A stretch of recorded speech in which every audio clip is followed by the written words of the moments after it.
Scares us just thinking about it. When you hear it, you're gonna think we're insane. Try us. Please, from the start.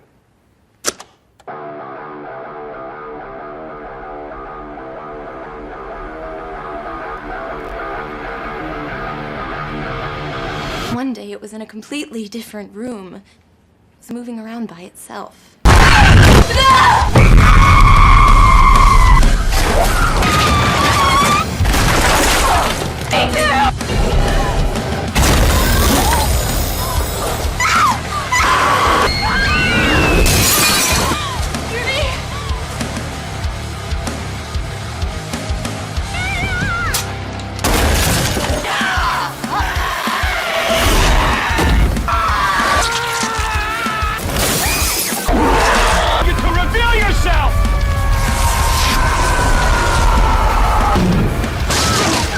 You are, but you leave my wife alone!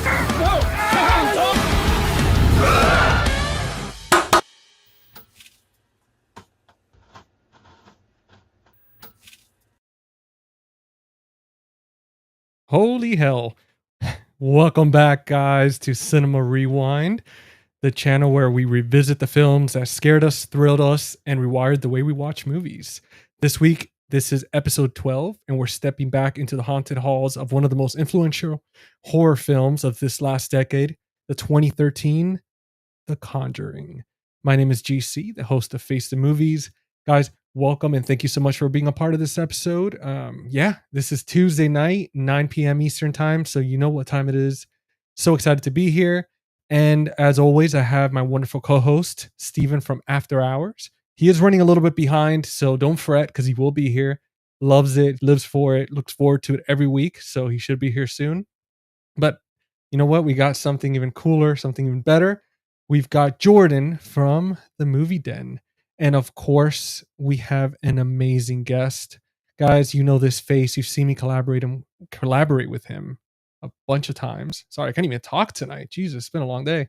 But we've got Tim from the Dread Broadcast and the Average Reviews. So yeah, let's go ahead and bring them on. And then we're going to go ahead and I'm going to talk a little bit about this movie and get this party started.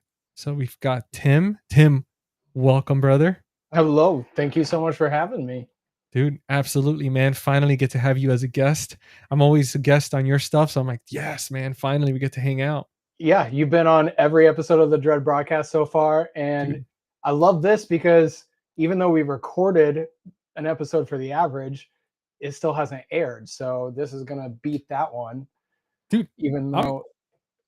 I'm so damn excited for that, man. I can't wait to watch that episode. I love that movie so much. So I'm not going to spoil it, but... The Halloween series is going to be fun. So keep your eye out for that. We collaborated for a Halloween episode. So, dude, hell yeah. And then obviously we have, look at this face. This is the face of YouTube right here. Jordan. What's going on, guys? What's up, brother?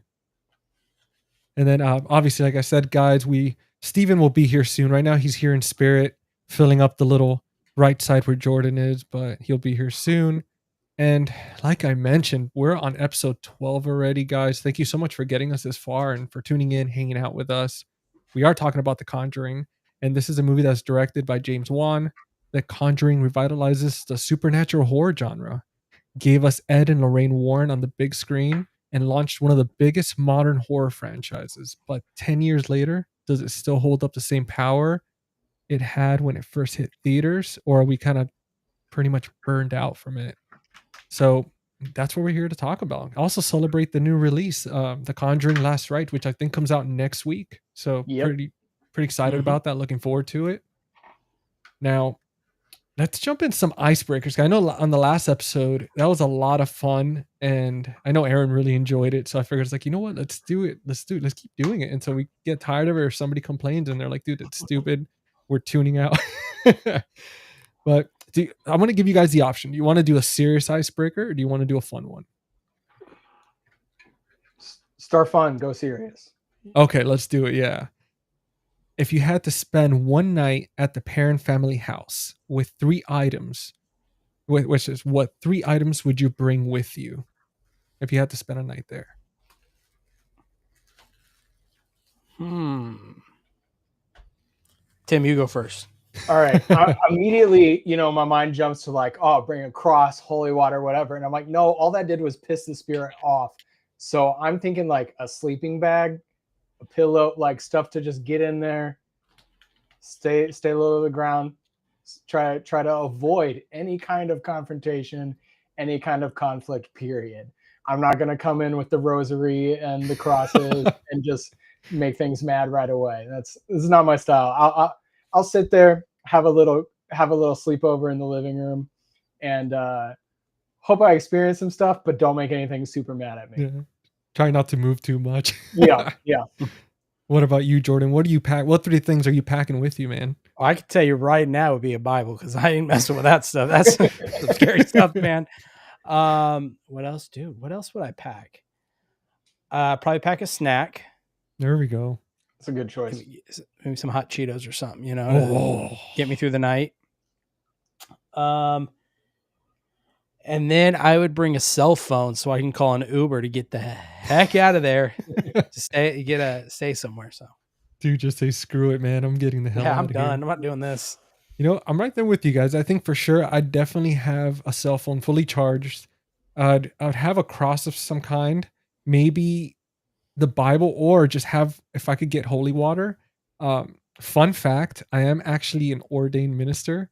So I would, that gives me the opportunity to, from what I read, again, I did this years ago, one of those online classes, or courses or whatever. It took me like 5 minutes, but apparently I could bless water. So I would just be standing near faucets in like a bucket and just keep throwing it everywhere, just covering myself in it. Just go at the water. Just go straight to the water pipes and just just start do it touching that way. them. So just every water that's in the house is your gold. Just turn the sink on. Start chugging a bunch of liquids and just blessing them as I'm freaking drinking them. And then, all right, so we got the fun one, and let's go for the serious one. Do you think supernatural horror is scarier when it's based on a true story, or does that label not matter to you?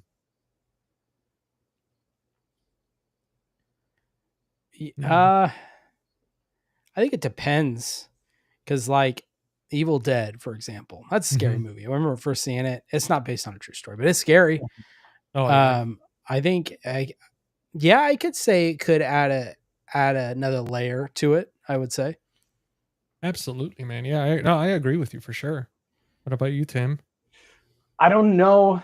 Kind of to Jordan's point, I don't know that it makes a huge difference on if the movie's actually scarier for me, because most of the time, based on true story, movies are extremely exaggerated for the screen to begin with.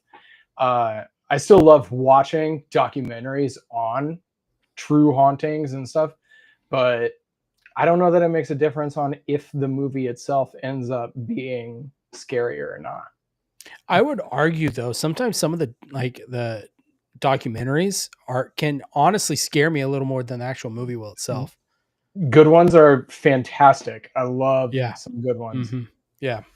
I would agree, especially if they it's not often you get the good documentaries with like actual footage of exorcisms. Yeah. Or that stuff is terrifying, or you get Ghost Adventures.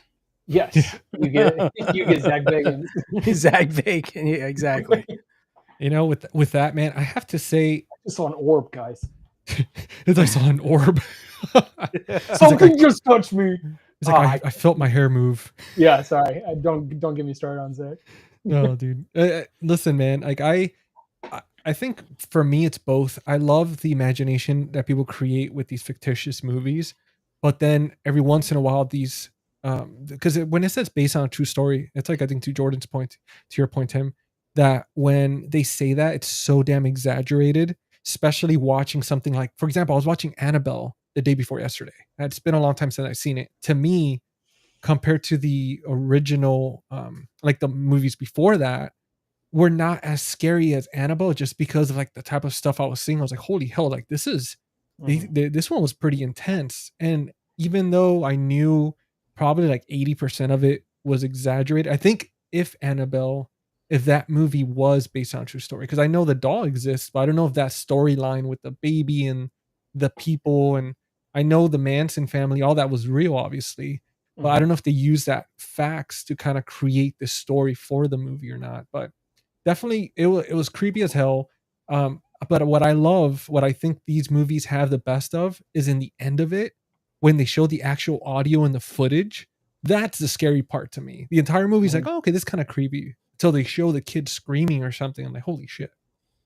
But yeah, that's it. Just, I guess it really depends on the story and whatnot. But I think my favorite based on a true story film isn't even paranormal. Which one is it? The Strangers. Oh yeah, that's Strangers. Oh yeah, that movie is it's crazy because it's just a terrible ending, and you know how it ends. Yeah. And you're just it's watching. A brutal watch. Yeah, you're just watching two people just like blindly walking to their death, and you can't do anything about it. Yep. I think that movie gets under my skin in like the best ways. So I think horror is effective when it is either entertaining and fun, or entertaining and like get under your skin, raw, uncomfortable. And that's what The Strangers does. Do you guys know the story that's based on? No, I've heard. So I did a series not too long ago. I haven't done it in a while, where I do horror movies based on true stories, and that was one of them. And there's been some it seems like some conflicting. Yeah, but there was the Keddy Cabin murders was one of them, and I think the director came out and disproven that and said, "Hey, I'm not sure." So the original one that I read was that he based it on the Manson murders. That's what I heard too. Yes. Okay. And that is like, that was my point about like based on true story often changes it a lot for screen. Like that's nothing like Once Upon a Time in Hollywood, that's probably closer, but, that idea, it was based more on the idea of somebody you don't know just breaking into your house and killing you because you're there. And that's the true story element of it. But yeah. Oh, what's up, dude? What's up, Steven? The other Steven. And then Alexander said hi earlier. Hey, Alexander, as always, thank you so much. Tuning in, supporting us as always. And Alexander was actually saying, Jordan, you might be pleased. Just saw Halloween 5 the other day. Not me, but nice. Yeah. What did you think? Love Tina. Who is Tina? I was thinking, I was like, unless it was a typo or something. Wait, I don't know. Alexander did say, last saw Conjuring Theaters terrified me the best way. Oh, yeah. That must have been an experience. I saw The Nun 2 in theaters, and man, like that surround sound when she comes out. Yeah, I saw The Conjuring opening weekend, and nice. That definitely, it scared me. Yeah. We got Aaron. Hey, hun. That's my girlfriend. She always comes on. What's going on, Aaron? And then, yeah, because that's what we got for right now in the chat. So, and it's funny, that you said that, Jordan, about talking about like seeing it in theaters and stuff like that. Yeah. So and I want to ask you guys, Tim, we'll start with you, obviously, our guest and everything. What was your first experience watching The Conjuring? Did you watch it in theaters, at home? Like, what'd you think? It was at home. I distinctly remember I was coaching swimming when it was released physically. And during the summer, my swimming schedule was insane. So I would be at the pool from like 6 to 9 in the morning for practice, and then we'd have swim lessons from 9 to noon, and then I would have a break until 3 o'clock for afternoon practice. And so I set up in a classroom that was off the pool that had a projector and a screen and everything. Oh, And I had brought a futon into that classroom for the summer way before, but I brought in the DVD of The Conjuring and watched it between practices, turned out all the lights in that classroom and watched it up on a projector in the classroom. Not the best audio, but it was still a nice big screen projection. It was a decent screen, but that was my first experience with The Conjuring, and it freaked me out at like 12 o'clock in the afternoon in a school. dude, especially seeing it like in a situation like that, like in a projector. I know movies like this, when especially watching them on VHS DVD, because they're not as sharp, they feel a little bit more kind of vintage, like you shouldn't be watching it type feel to it. And it just, I don't know, man. Yeah, like I could imagine that experience. Watch, especially a DVD on a projector. Like, what do you remember? What size the screen was that you had? Oh, it was like the size of a whiteboard. It was. Oh, okay. So it was like a decent size. It was Yeah. a decent size screen. Yeah, Dude, Nice. that's awesome. like a classroom whiteboard. Yeah. I think that's like 300 inches. Okay. I Yeah, believe that it was would a be decent about- size. Definitely better than I had at home. Dude, hell yeah. I mean, anything with a projector, man. Like, I mean, the technology's getting up there, and it's like you can have your own cinema at home. Our buddy Yeah. Keith from, High Volume Video. Yeah, like he has this sick projector, and whenever he posts pictures, like of his setup and stuff, I'm always like, dude, that is Yeah. so damn cool. Like, You don't have to worry leave the about people house. on their phones that way. Yeah, or eating popcorn Actually, you do. I next to yell you. at my wife about it all the time. Get off your phone, pay attention to the movie. But You hear TikTok dancing on there. You're like, damn it, no. That's scarier than The Conjuring. yeah, But Jordan, I know you said that you saw it in theaters, man. Like, what was your experience like, dude, when you walked out of there? Oh, dude. Well, it was almost kind of laughing in a way, just like, can you believe, oh, I remember seeing you jump, you did this. But I remember I went with a group of high school friends. I had graduated at the time, but I had some friends from high school. We had went to go see it, and I specifically remember it had to have been the scene when it was pretty much, it was in the beginning when I forget the main character's name, the woman who's the mom with all the girls, Yeah. where she is lighting. It's the famous scene where she's looking down the staircase and lighting the match right before the clap. And someone had brought a beer bottle into the theater, and it was dead silent. And everyone's, on edge, and you hear that beer bottle just hit the floor and break. Dude, I'm not kidding. I squealed. A few of my friends squealed. A bunch of dude, but it was so fun looking back. But it was definitely one of those scary movies that does kind of stick with you. Like when you get home afterwards, you're kind of turning on all the lights as you walk down the hallway. Double checking everything. Speeding past stop signs, which I don't recommend. If you see someone just kind of standing right there, you can't be too careful. Get out of there. So, dude, I love that you said that scene, because I remember seeing that movie in theaters and having that exact creeped out scene where I said, what the hell? And then when we watched it recently, less than a week ago, and I have a decent sound system. It's not 5.1 or anything. I think it's like a 2.1, but I had it pretty loud. And I remember that scene where the hand comes out and claps, and I actually went, Jesus Christ. And I jumped in my seat, and my girlfriend was just laughing and like just stared at me. And I'm thinking, yeah, I mean, there was at least like 2 scenes during the first Conjuring that particularly got me, and that was one of them, man. The hands coming out of nowhere. I was just like, dude, 2? Yeah, just like say, is the other one when the woman is on the wardrobe? Oh, you don't remember? Yeah. That was creepy as hell, man. Like, see those scenes where you don't catch them at first and you just see them lingering in the background. Those are the ones, because once you realize, you're like, oh, holy hell! Like, that's not a coat, that's a person. Well, there's one scene where Joey Keane, I think her name is that her name? Joey King. Yeah. the whole scene when she's talking to her sister saying there's something behind you. Oh, Dude. it is staring at you, but you can't see anything. That's Yeah. the scene that messed me up. That It's one like right there. you're constantly looking and shaking like something's gonna, and nothing happens. Nothing comes out. Yeah. But it's, dude, it's It is, that scene is one of those, like, what you imagine, it will always be scarier than what you can see. Perfect examples. But Joey King sells the hell out of that moment.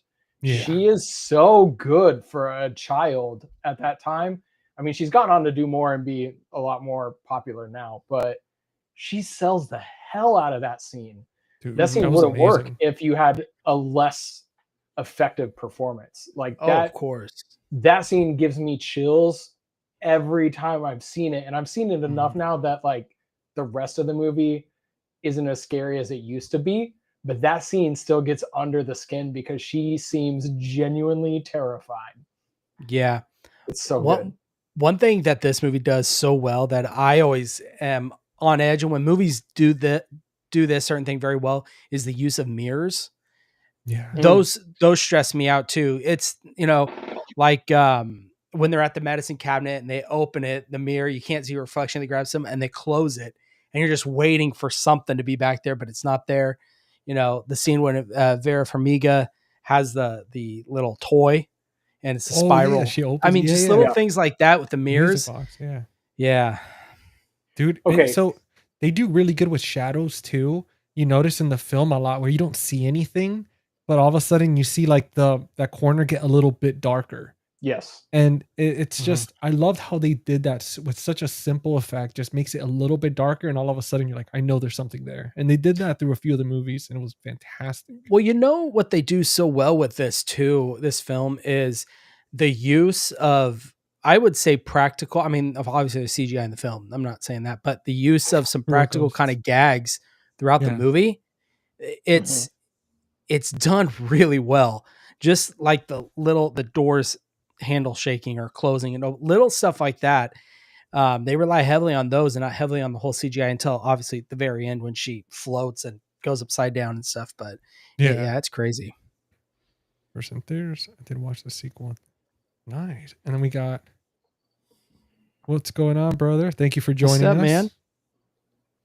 So guys, so it's very obvious, apparent that we enjoyed this movie. There was moments that creeped the hell out of us.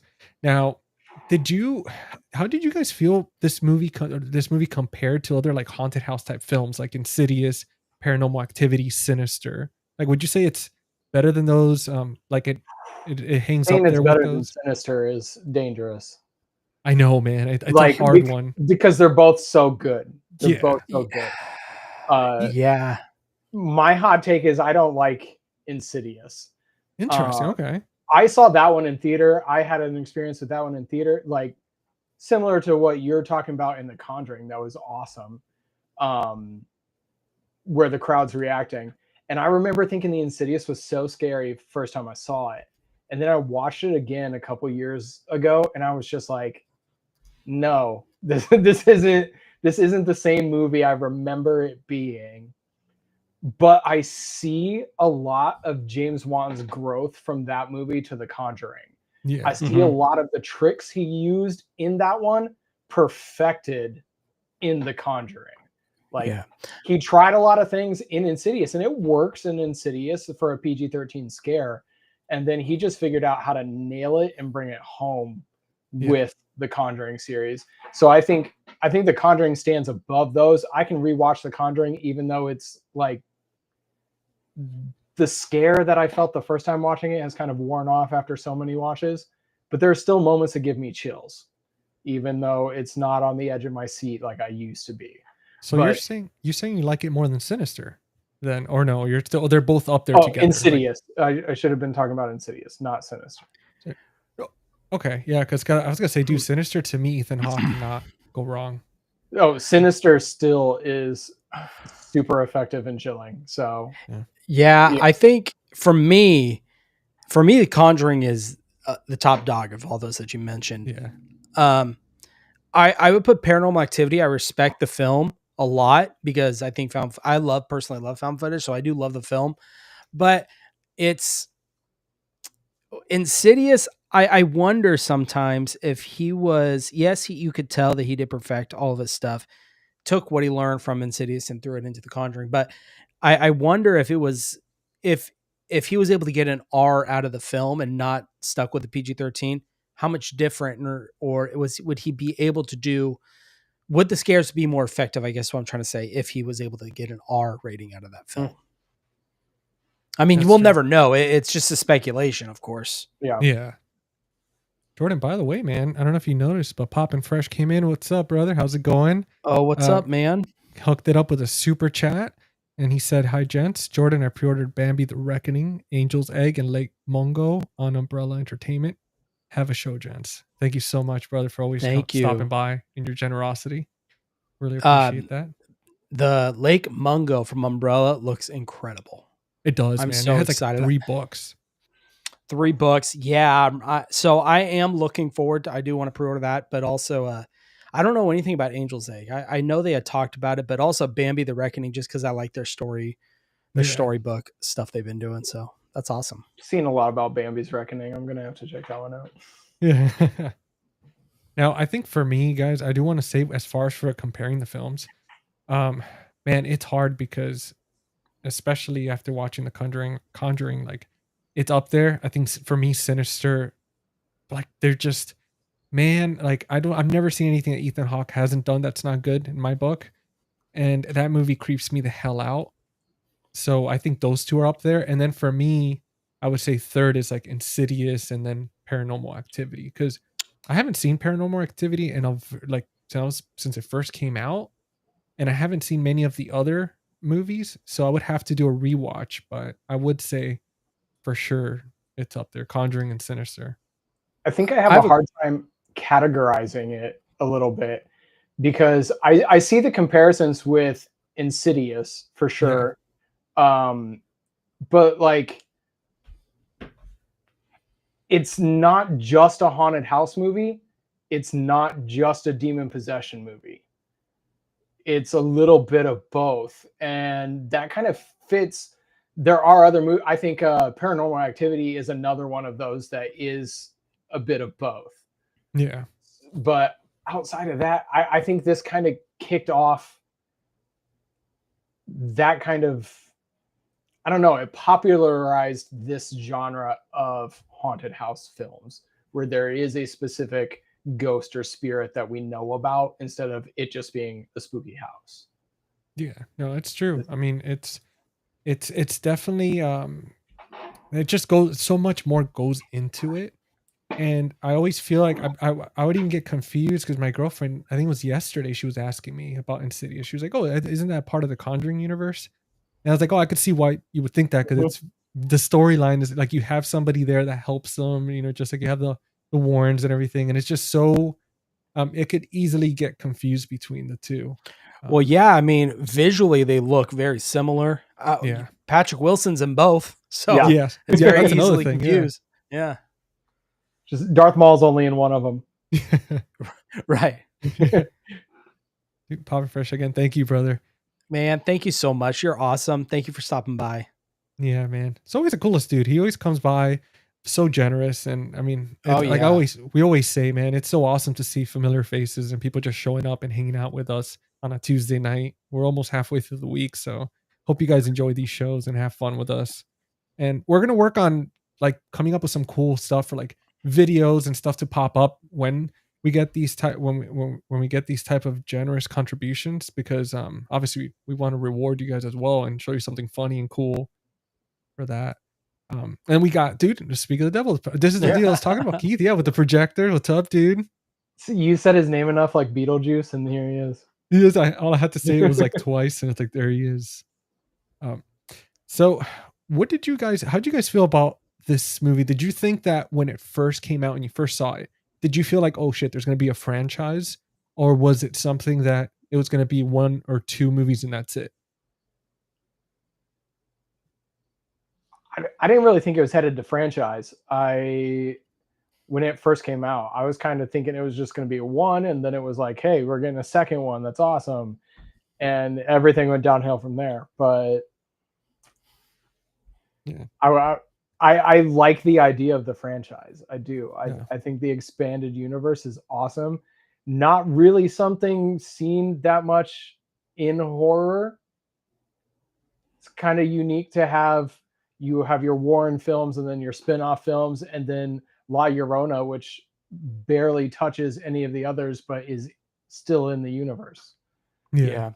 I was hoping, and they never did, but I really, really wanted them, their last movie, to touching on the Amityville Horror House. They didn't have to do an Yes. Amityville horror film necessarily, like bring those characters in, but they could have centered like a different angle behind, like through the view of the Warrens of the Yes. Amityville Horror House. That's how they should have ended the franchise, I think. That I totally agree. I think that would have blown up the box office because I like the Amityville horror movie, but it's not the Conjuring level of film. And I think showing that story from the Warrens' perspective as a Conjuring movie would have been just money in Warner Brothers' pockets. Oh, yeah. I would, especially if Wan was behind it. We get James Wan back behind that film instead of doing it as like the intro to the sequel. I was just a little disappointed that it was just that like 5-minute scene.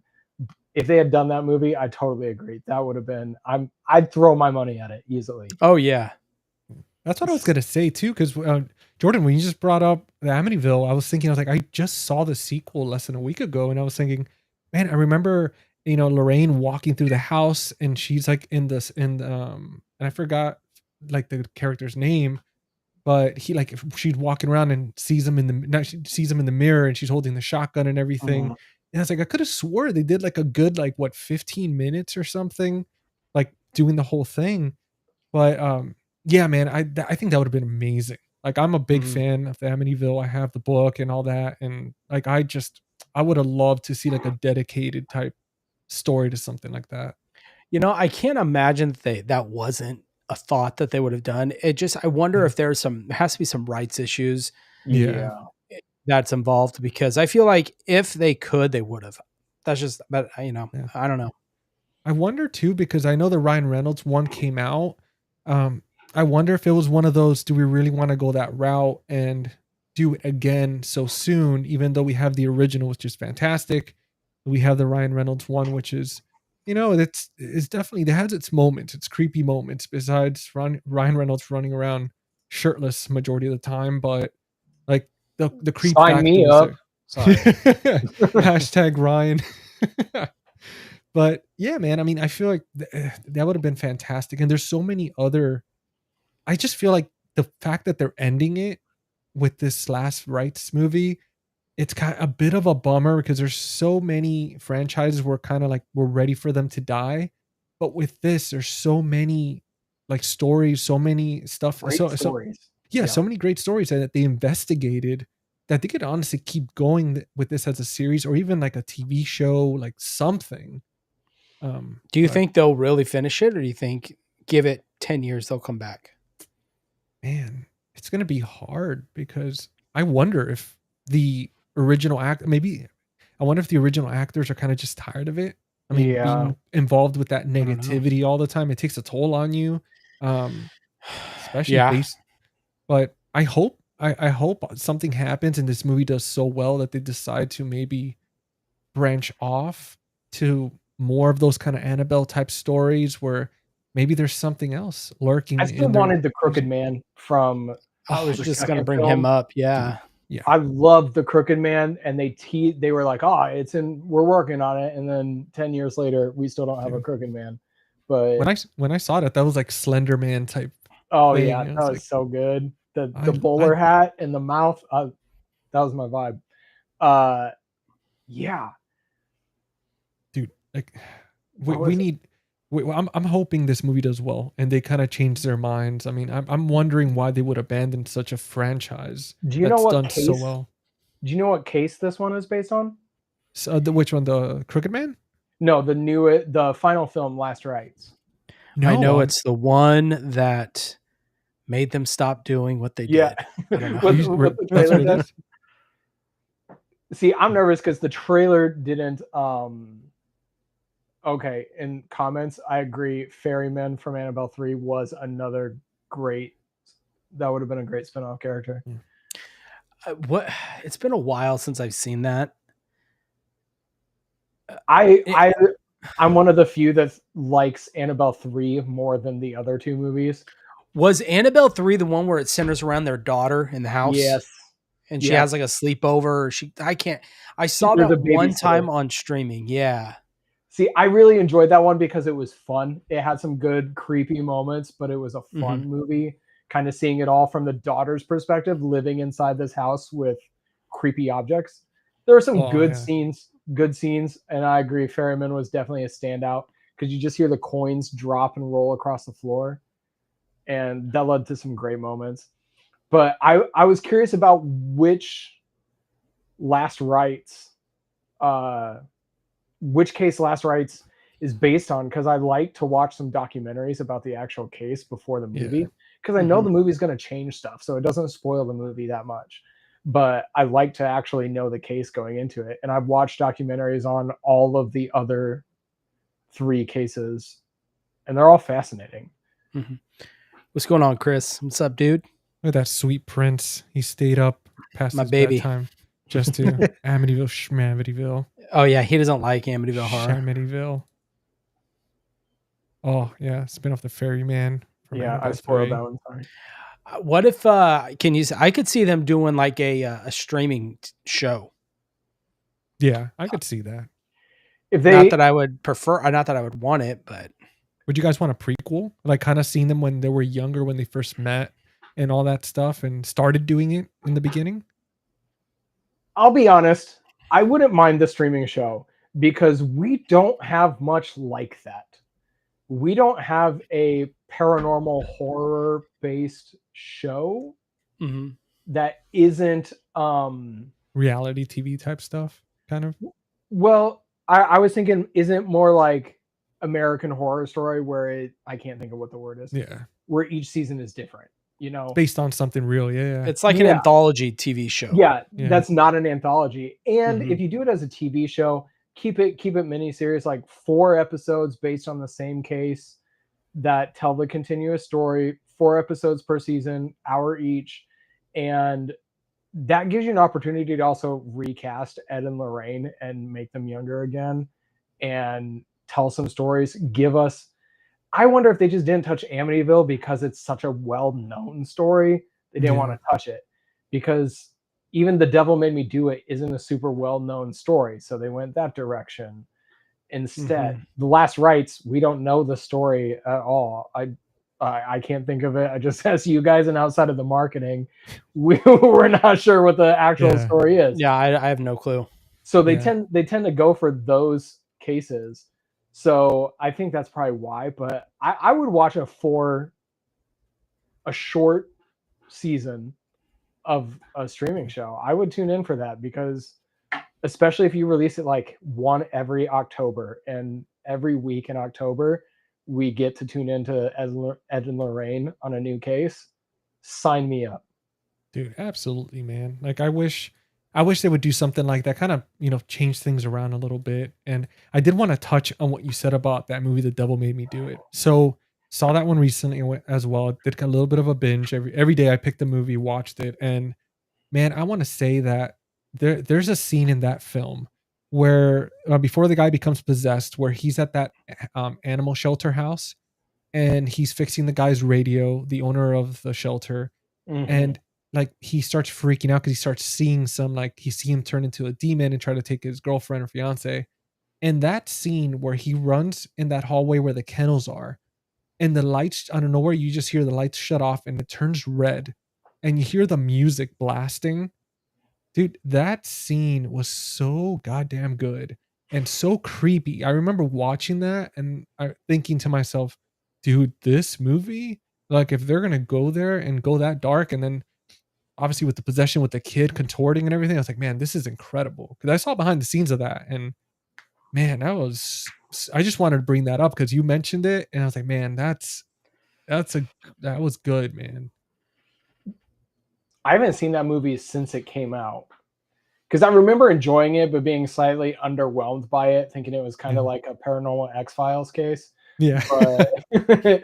But I thought it was really well made. It just wasn't my favorite of the three. Yeah. I definitely think it's because I'm partial to James Wan and his visual eye for the film, but it was still well made and really looked really good. I need to revisit that before this fourth one. Yeah, the music, the soundtrack on that one. I mean, that scene, I'm telling you, when you see that, man, it was beautiful because I love like those type of dark, ominous shots, and the fact that they just used the red so beautifully. I was like, man. But Jordan, do you remember that one? Have you seen it recently? Sorry. That one, you talking about The Devil Made Me Do It? Yeah. I saw that one in theaters. I'm kind of with Tim on this one. For me, and that's the last time I saw it, was I thought it was okay. I mean, maybe if I saw it again, Yeah. might change my mind a little bit, which I probably do need to see it again. Mhm. I remember this one was really, yes, it had the horror aspect of it, but it was also really focused on the relationship between Ed and Lorraine Warren. If I can remember correctly, it was Yes. really focused on their kind of love story. Yeah. It's true. I mean, I started noticing as like the movies progressed, they were focusing more and more on the whole, like the romance of it and them being in love with each other and all that. Oh, okay. Is that a positive or a negative? I think it could For be you seen guys. as, I mean, they even did it in The Conjuring. Yes. But the thing I did, I put it in my notes about The Conjuring, was I noticed how attached I was to this family. Yeah. Like it really attached me to this Yeah. family, these kids, more so than I think some of the later ones did. And then as you're talking, I'm like, yes, it also attached me to Ed and Lorraine. And did we lose a little bit about being attached to the families that were being haunted and focused too much on Ed and Lorraine? I'm That's glad that you that's brought that up open. because That's an open question because I'm not sure. I need to go back and rewatch them all, but I definitely noticed how attached I was to the family in this film. they made them more human to me. I felt like it wasn't just like a gimmick of them, like especially the one when they go all the way to the UK, right? And they go help Yeah. that family, The and the way second they, one. yeah, the second one, yeah, when they get the kids like the record, and he just plays like the guitar, and I don't know if how real that part was, but it made them feel like they were just they wanted to help people. They weren't trying to get money off of it or anything. And it made it more believable because of that, because it just made them more human. Like they weren't just these supernatural people going around ghost hunting. Like they generally suffered from it and it took a toll on them. And then they just generally cared about these people that they stuck around regardless of how bad it got. So I mean, it never took me away from the families just because of that. It just made me like them more and made me feel like it was less gimmicky, like the Amityville. I feel like 1 and 2 definitely I focused a lot on the family being haunted, especially Yeah. 1. I could see 2, but I think like 3 and even the movies other than that, I think 3 for the most part was very, if I remember correctly, very focused on specifically Ed and Lorraine. And I remember more their story than the families that they're helping, I guess, story. But 1 and 2, I remember some of the family in those two. Yeah. So There was some creepy stuff with the daughter and the old man in the second Well, one. yeah. that movie is basically the same movie as, have you seen Ghostwatch? no, Yeah. Yes. It's same story almost. Yeah. So And that one's really fascinating if you want to watch a documentary about that one. That one's really fascinating because I like that they touched it in that movie, that there's still giant group of people who say that whole thing was faked. So documentaries on that specific case are fascinating. Interesting. Yeah. and you're talking about like for part 2 for The Conjuring, like that Yes. storyline with the old man that like that's fake. Yeah, there's watch some documentaries on it. There's quite a few out there, from like episodic TV shows to out longer hour and a half documentaries. But there are entire schools of people who have gone on to, like, some of them say they've proved outright that the whole thing is faked. Yeah. Some of them, of course, are in the Warrens camp. Some of them use that case specifically to discredit much of the Warrens' works and say they were in it for the money. But that's one of the things that I really like about the second film, is they kind of address the scrutiny of people thinking it's faked. Because Yeah. there's scenes in that film where they're going, do you think this girl could fake this? Do you think so? Yeah. They kind of address it in that film, and I appreciate that they do it, but there's still to this day many people out there who will tell you that that was an entirely faked case. Especially the footage when they show her like breaking the plates and everything. If you guys remember, like then the lady comes and she's like, look, I have like hidden cameras showing her doing all this stuff. And then I remember thinking, I was like, damn, but something fell off until she said, she's like, oh, I had to do that because they said they were going to kill my family and stuff. That was in The Conjuring too.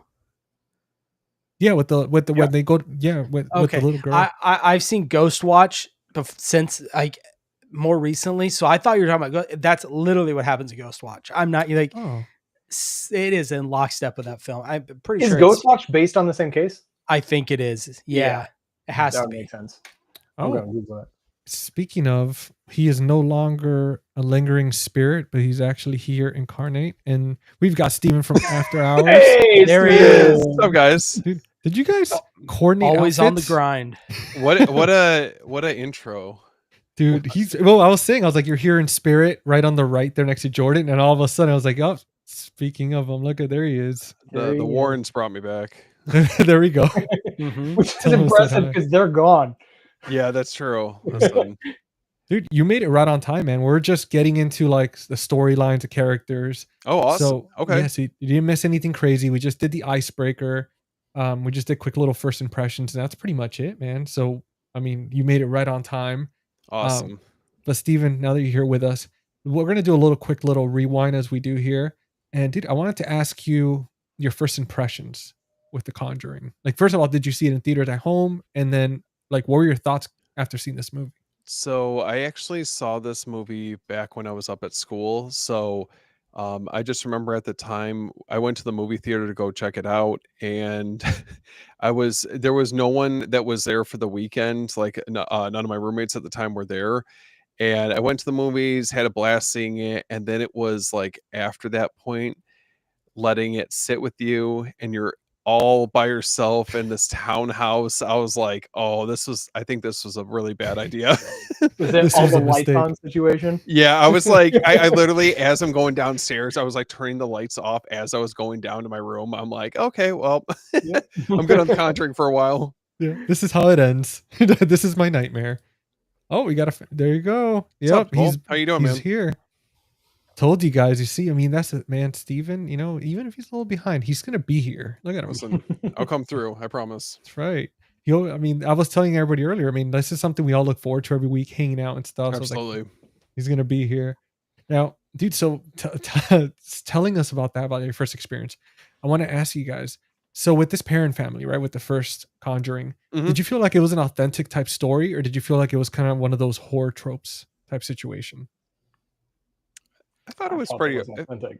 Yeah. Yeah. It felt like a real family. Did you guys get kind of a similar Amityville horror type vibe to it? Like with at least with the family, right? Yeah. Like that family dynamic. That's kind of the first thing brother I thought. sister dynamic. Sorry. From what Amityville 2? Oh God. Yeah. Hopefully they don't ever go in that direction. No. And now I want to ask you guys, do you think Ed and Lorraine Warren, right? Patrick Wilson and Vera Farmiga, do they elevate the film at all, or does the movie elevate them? Ooh, that's a tough question. I think they're fantastic. Mm-hmm. I do think they're fantastic.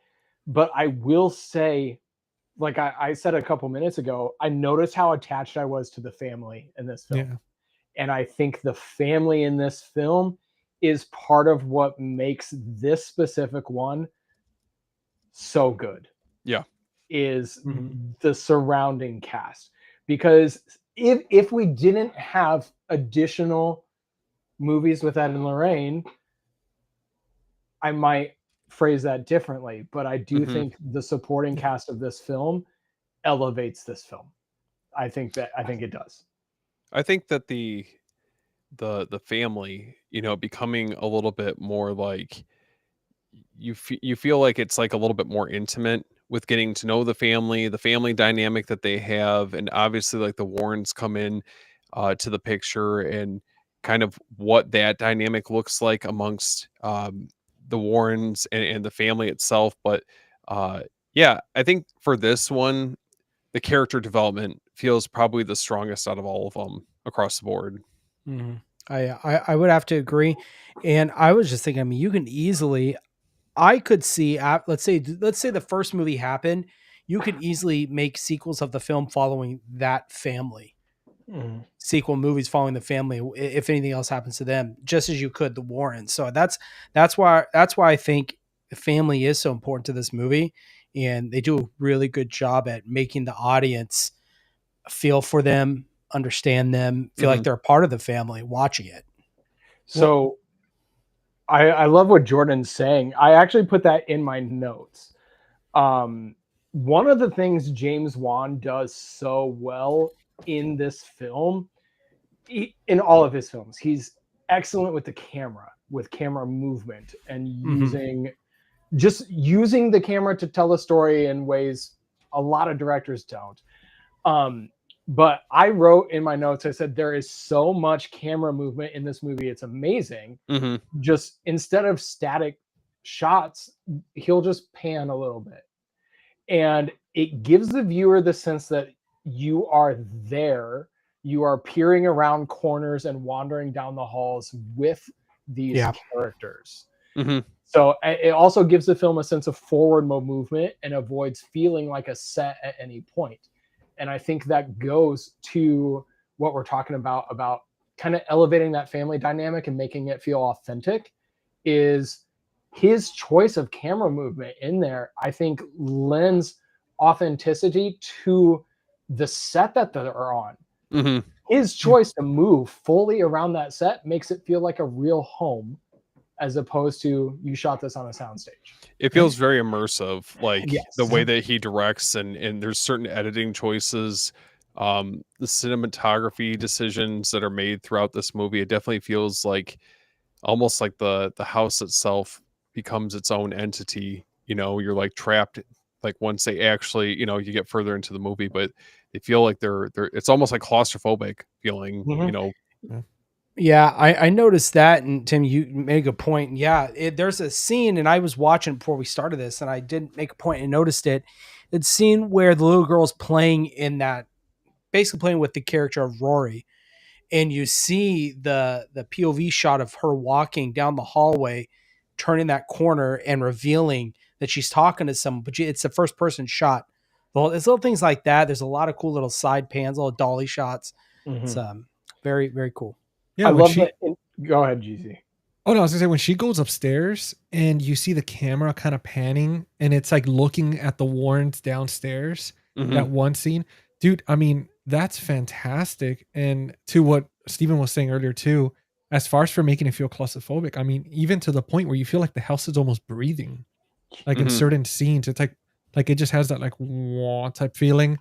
Yeah. And I mean, dude, it's and those close-up shots, they get so intimate, like especially when they're crying or freaking out. I mean, it's incredible, man. I just love that establishing one shot, the oneer kind of at the beginning where we see the family pull up through the window and then we pan and they enter the door and we follow them through the house Yeah. unpacking without cutting. And we're following one of the youngest children. And to pull off that scene is like a well tight orchestrated dance. Mhm. And you're following one of your youngest actors through that is impressive, but that is one of those scenes that lends to the reality of the situation, making everything feel Yeah. a little bit more real. I just got a walkthrough of the house in that shot, and it feels fantastic. Like Mhm. it elevates the film. It feels fluid, like it feels Oh, uninterrupted, very smooth. I can And gush about oneers. I love them. Give me dude, those yeah. long takes. I Yeah. mean, look at the movie Weapons, right? Like watch if you Yeah. watch the making of certain scenes, like and I just bring this up because the creativity to be able to do those fluid scenes where they could be wearing rollerblades, for example. In Yep. Weapons, there's a scene where the guy was with the camera wearing rollerblades in that little tight liquor store, and you just see him with rollerblades, and that's it. So it's That's incredible. the thing I was going to bring up is that shot of her getting to the liquor store and heading straight to the back corner, and it's Mhm. that one long shot. It was Yeah. really good. Krager's good at those. He used them in Barbarian as well. Yep. Yeah. Weapons. Those I'm a sucker for those. You pull those off. I love those shots. But Juan does them super well, also. So I thought they. Oh, go ahead. Oh, sorry. No, go ahead. Go ahead, Steve. No, I was just gonna say one thing I just wanted to note because we were talking about getting immersed in the like the story and obviously like the direction that James Wan had with this movie, but I thought that they did an excellent job really capturing the aesthetic of like early 70s, you know, with like the attire that the entire family is wearing, the Warrens, you know, just the overall look to each one of the sequences. Like I felt like this movie technically, I mean, obviously it's a little bit more upscaled looking, but it could have been filmed, you know, close to the early 70s, the way that they captured everything on film. Yeah. Mm-hmm.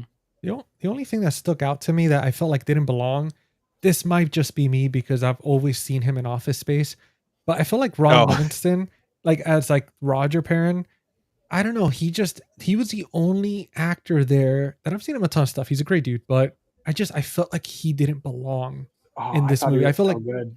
Really, you thought you don't feel like it could have been somebody else as a dad? To be fair, I'm not that familiar with Office Space. I've seen it 1 or 2 times. I've definitely seen this movie more. So because once I've seen like Office Space and movies that he's done like that, it just felt like it was hard to believe him, especially the fact that he had the same face, like the same kind of attitude like he kind of had in Office Space, where he was just kind of done with it, so to speak. He's like, all right, he's a truck driver, he's stressed, he's trying to figure things out. I'd be done with it too. Yeah. And then you come home to this. Yeah. I come home, my daughters are sleeping in the living room. I can't do anything about it as a dad. I think we underestimate how hard that would be to watch your family suffer while you're on the road and come back and you still can't change anything. The best you can do is tie ropes around the doors that bang at night. Yeah. And you're powerless as well. That's rough. No, it is. It's true, man. It's such a tricky situation. I mean, it's crazy to me that, I mean, obviously they explain how they stay there because they have all their money tied into this house. But personally, if I started seeing my kid levitating or something like that, or doors just opening and stuff flying through the house, I'd be like, yeah, you know what? We could figure this out. Let's go somewhere else. But not being able to, the smell of rotting meat and not being able to find its source might be enough for me to like that alone. No thanks. I can't find where this is coming from. Gotta move. I love that in this movie in Amityville Horror, like I don't know what type of money they have tied up in either of these houses, but I'm like, at some point, I think you guys, like both of these families, kind of have to draw the line and just be like, look, I don't think this needs to be like a mutual parting. Just cut their losses. Just say, you know what? Like I'm good. I guess I'm writing this off as a loss. I'll be happy if I can make my money back. Let's go. We're out. And for everybody watching this episode, just understand that Steven knows what he's talking about. He's a pro at this. So if he's telling you there's some haunted shit going on in your house, you leave, because this guy knows what he's talking about. Listen, I have a question for you. You don't have to disclose it. That's all I'll say. That's what I was just going to ask. So in your state, are you required to disclose that the house is haunted? It's haunted. It's just it's the condition of the home during the time that someone lived in it. I'm talking. Well, I can tell you right now, I would not live in that state for that very reason. Oh my God. I rented a haunted house for about 3 years. What? No, I'm good. It was wild. I never felt threatened. It was just that there was another presence there. Oh, like you're always being watched. Like was it like a poltergeist saying like things will move and? No. So if you want the story, yes. A guy from our church, his uncle, blah blah blah blah, had a house from his grandmother. His grandmother died in the house. We found that out later. Died in the house, and we moved in. So he rented it to us dirt cheap because he lived in Chicago. He wasn't trying to make money. The house was paid off. He also knew that she died in there. So I mean, there's that too. Yeah, it was like $200 a person. I couldn't do it to rent the place. I was like, sure. We moved in. The first night we are there, 9 o'clock, we hear kitchen cabinets slamming. And we're like, what the hell? My brother and I sleep in the same room that night. He pulls his mattress onto the floor. We stay. But long story short, there were a couple of things that happened repeatedly every night at 9 o'clock. If you were not in the living room at 9 o'clock, you heard the sound of a recliner closing, like the legs going down, like the old lady was going to bed. Nope. So if you were not there, you would hear her go to bed. No. Multiple times that the doors would open and close on their own. And if we had not witnessed it ourselves, I would say bogus. But my roommate, who's not a believer in paranormal stuff at all, he was outside on the front porch one day waiting for his buddy to wake up.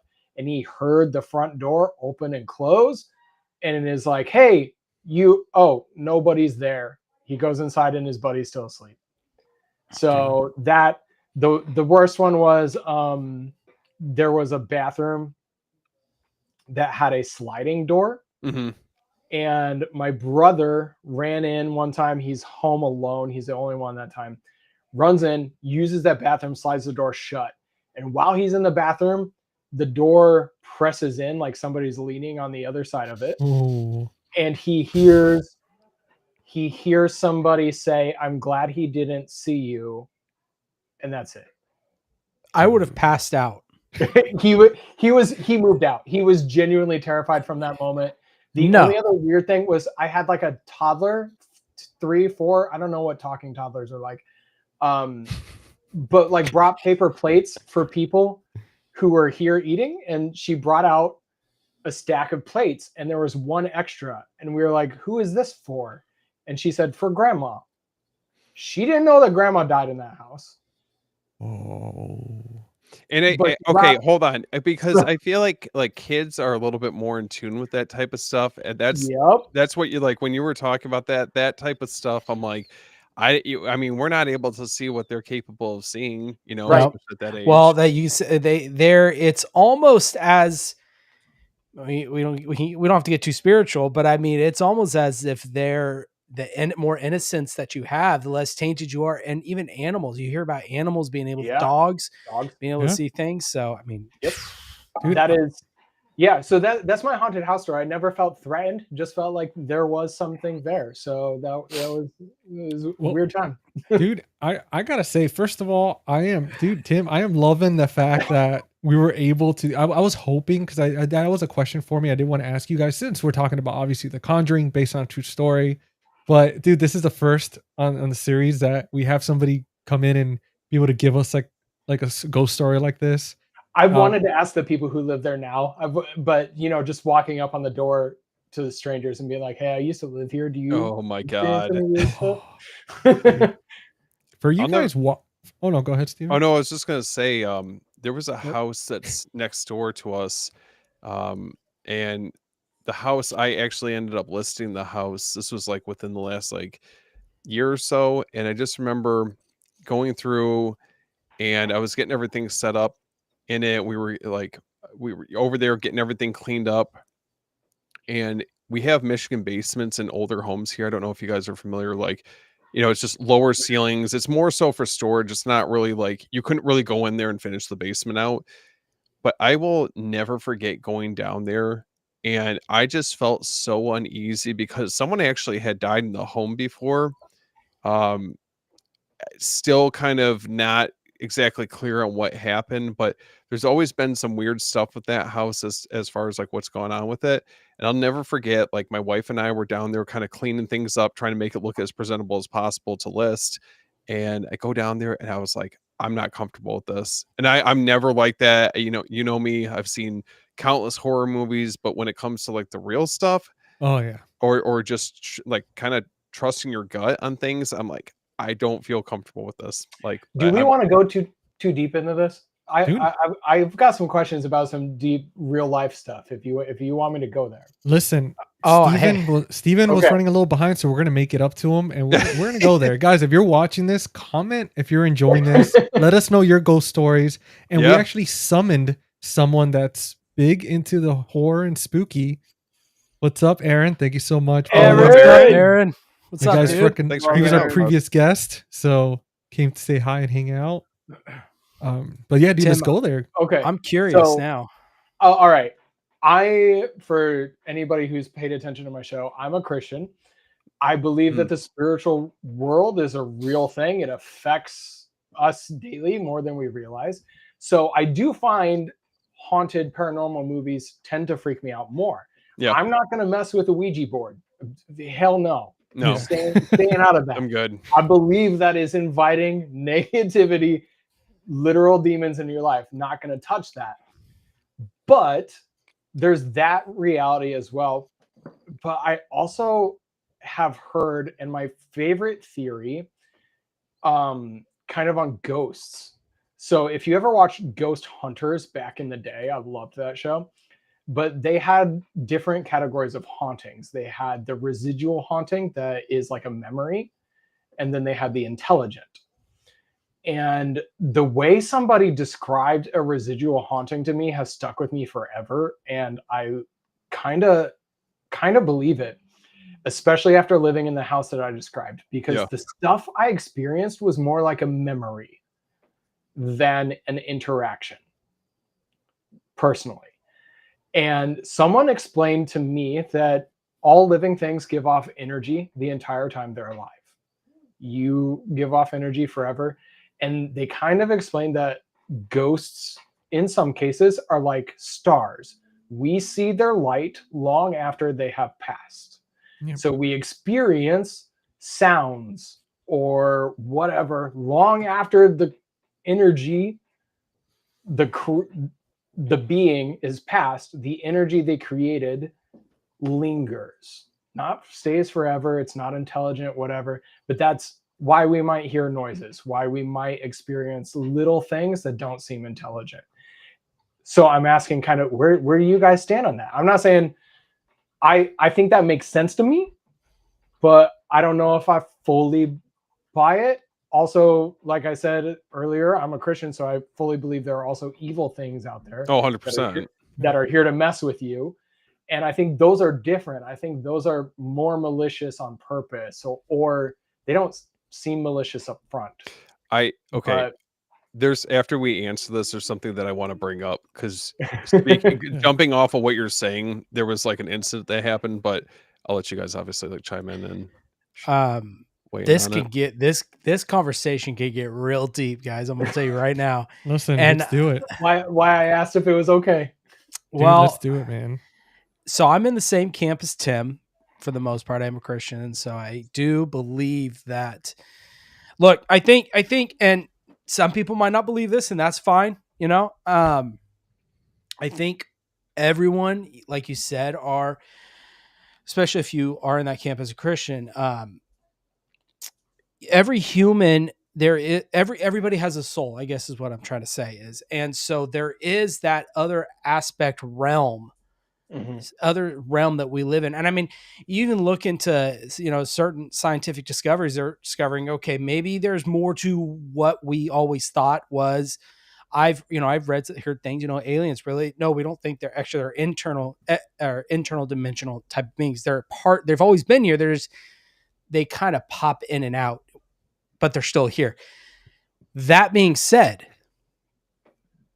I think there's a phrase that Ed Warren uses in this movie, in The Conjuring, where he says, it's right at the beginning when he's talking to the college students about Annabelle, and he's like, look, they can't inhabit objects. It was a way to get to you. That's what they're really after. And I full-heartedly believe in that 100%. And just as much as there's the evil stuff, there's also the other side, right? You've got two sides. And I think there's more going on than what we see through our everyday lives. And I think it's almost like realms. There's other, I sound like a kook. There's other realms it's like a shear that they pass through every now and then. That's kind of the stuff we see.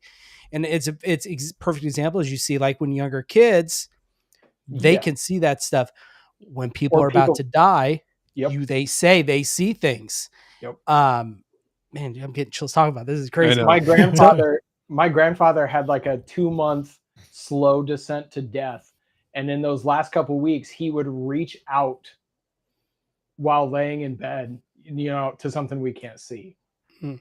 So And it makes you totally- wonder why sometimes people say they see things in the corner of their eyes. Yep. Certain dreams that people have. It's very, very interesting. I think there's a lot more than what we see, what we know, and that's. I'll leave it at that because I don't want I to go don't think you way sound too like a deep. kook. But No. dude, I've not been at all. watching YouTube videos about Nephilim all week. So don't even get started with that. Here we go. Yeah, that's you're going to be talking about the Watchers on Mount Hermon and all that yes, stuff. the Come Book on of now. Enoch. Let's go. Listen, I'm gonna tell you guys right You're now going on that another level. when Halloween comes, we're probably gonna have to do like maybe an extra cinema rewind series a week or something, and just do some of these talk just about stuff like this, because I think it's gonna be a lot of fun. But with that being said, I do want to say I agree with everything that you guys are saying. I mean, and I know my girlfriend's watching because she definitely is true, because she always tells me not to talk about any of my experiences or anything. She even commented because I'll joke around and stuff, but I'm gonna tell you guys. Like, I'm telling you, man, it's no joke. well, no, I feel like Tim wants to talk about that movie Nefarious. dude, I'm gonna tell you guys. I haven't seen it yet. Actually, I need to. I've experienced so much from when I was a young age, and I'm gonna tell you first. I want to touch on the whole spirit thing, right? The whole obviously we know with science, energy cannot be destroyed, right? It could be passed to like transferred, but it cannot be destroyed. It could just be. I mean, I even think they say that you can create it, pass it, but you cannot get rid of it. With that being said, they've done studies where they've had, let's say, like this bottle here, right? This bottle. We could even say itself the Conjuring Blu-ray. And whatever I'm saying and I'm talking about, that like that energy where you were saying, Tim, with like vocal and stuff like that, it sticks to objects, right? For a short time. So then what could happen? Well, they actually tested this on us on I think it was like a can of soda, where the people were talking in the room, and then they took that can of soda to a complete different area, and they used this machine to be able to get like the vibration frequency from it. And they were actually in a very faint way, they were able to hear the conversation from that can. And they were saying that this is obviously like technology that the government's had forever. It's not a conspiracy or anything. I mean, this is all science proved. Yeah, stuff like that. But so who's to say cell phones that and Facebook came from? Just saying. Exactly. So there's energy out there that's transferring to everyday objects all the time for a temporary amount of time. But I do want to touch on three different experiences that I've had, and then we'll pass it on to what Steven wanted to mention. So my first experience, I'm gonna start from a young age. I remember living in this apartment. And I was a little kid. I was probably like 6 years old at the time, 7 years old. But I remember this vividly because I remember that every night you would hear like a bunch of random banging sounds, right? And this first started, I think, a few weeks into moving into that apartment, where in the morning, and it was just like a horror movie type thing where every cabinet's open, every drawer's open. And it kept happening. And there was always a spoon and a cup, like and a cup of water filled to the brim sitting on the counter. And at the time it was just me, my mother, and someone she was with at the time. And I remember them arguing about it. They were like, "Did you do that?" They're like, "No, I didn't." And then they came and they asked me like, "Did you do this?" And I was a kid, and they were like, asking me like, "Did you do this?" And it kept happening and happening and happening. And I remember after a while, we ended up leaving there, but it just every single night, like clockwork, everything would be open. The cup would be filled with water to the brim, and nobody knew. But it started from there. And then I'm going to tell you guys, a few years after that, I would say around, I was like 13 years old at the time, ended up moving to Florida into this apartment. And I remember, because I've always had a thing with mirrors. Like I think with Steven, I think you were talking about that. I think it was you, Jordan. You were talking about mirrors. I've always been uncomfortable with mirrors my entire life. I cannot explain it. I always feel like I'm being watched. And I remember living in this apartment complex, 13 years old. And the room was very lit. It wasn't pitch black or anything, because it was a stupid light outside the window. So it was very decently lit. And I remember one time I wake up in the middle of the night. I'm just laying on my side, tossing and turning, and I can't sleep. Feel like somebody's in the room. And dude, I lower my covers and I look at that sliding glass door, the because it was like a closet mirror type door. And I remember looking at it and I see a little boy staring at me through the thing, just standing there staring. I remember I close my eyes, I look again, I still see it. And I close my eyes, look again, it's gone. And I bring it up the next day. And I remember asking the neighbor, the little kid downstairs, I'm like, hey, who lived here in this house before and stuff like that? And they were saying, oh, there was like a little boy that passed away in my room. Like he was sick or something. No But thanks. Nope. I remember hearing that and I was like, dude, are You you better start fucking playing kidding the me? blood, dude. Dude, I moved into a haunted house. But I'm going to tell you one more story. And this story is not so much about haunted, but it's about energy connection, right? My grandfather, he, when I was around, I think it was like around the same time. Like that's why I moved to Florida. He ended up getting diagnosed with cancer. He was a smoker for years. And I mean, most likely that's where it came from. But he got diagnosed. So I had to move to Florida and stuff. But at the time he did chemo, all that stuff, fought it. Even when the doctor said, hey, you have less than a year, ended up living an extra 10 years. Oh, wow. But dude, I remember it came back again, right? And this is already when I'm in my mid 20s. This was in 2000. I'll tell you right now exactly. It was 2014 when this happened. So my 2014, 2015, my grandfather, he ended up getting cancer again. He didn't tell me anything. He didn't tell me he got sick, nothing like that. So I had no idea. And all of a sudden, I started feeling really sick, like violently sick.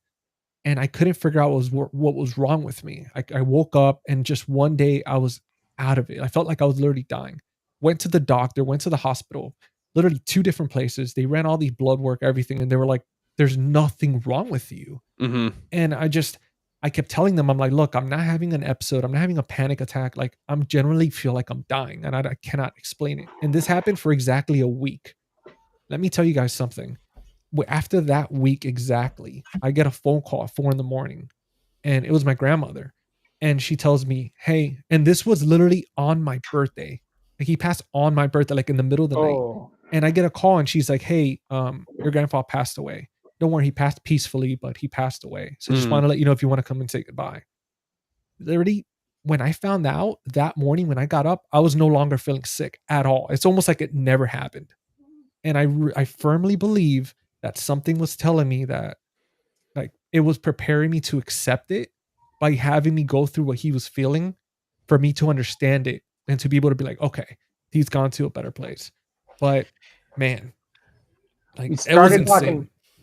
talking about the Conjuring, and now we're talking about all the weird. Yeah. I have a things in the question world. though, and then I promise Steve I'll let you go. But it is. Oh, you're good. It's You're a nice good. question, and it's nothing against. I don't want to take any offense to like people like GC with your grandfather. That's not what I'm doing here. But I'm curious to see what you guys think. And I've heard this, and I tend to be in this camp, is that a lot of these hauntings, and this is predicated on the belief, if you believe in, like the whole Satan and all that stuff, that these things we see or hear, let's say we go into this haunted house and things happen, is a way to lure the individual to seek out that stuff and go deeper, further into that darker place. It's a way for these spirits to pull you further and further to where you're too far gone. You're lost at that point. Like curiosity killed the cat type situation where it's like maybe. Okay. I think in some agree. instances, I would say absolutely yes. I think in other instances, I think you also have to be able to discern the difference.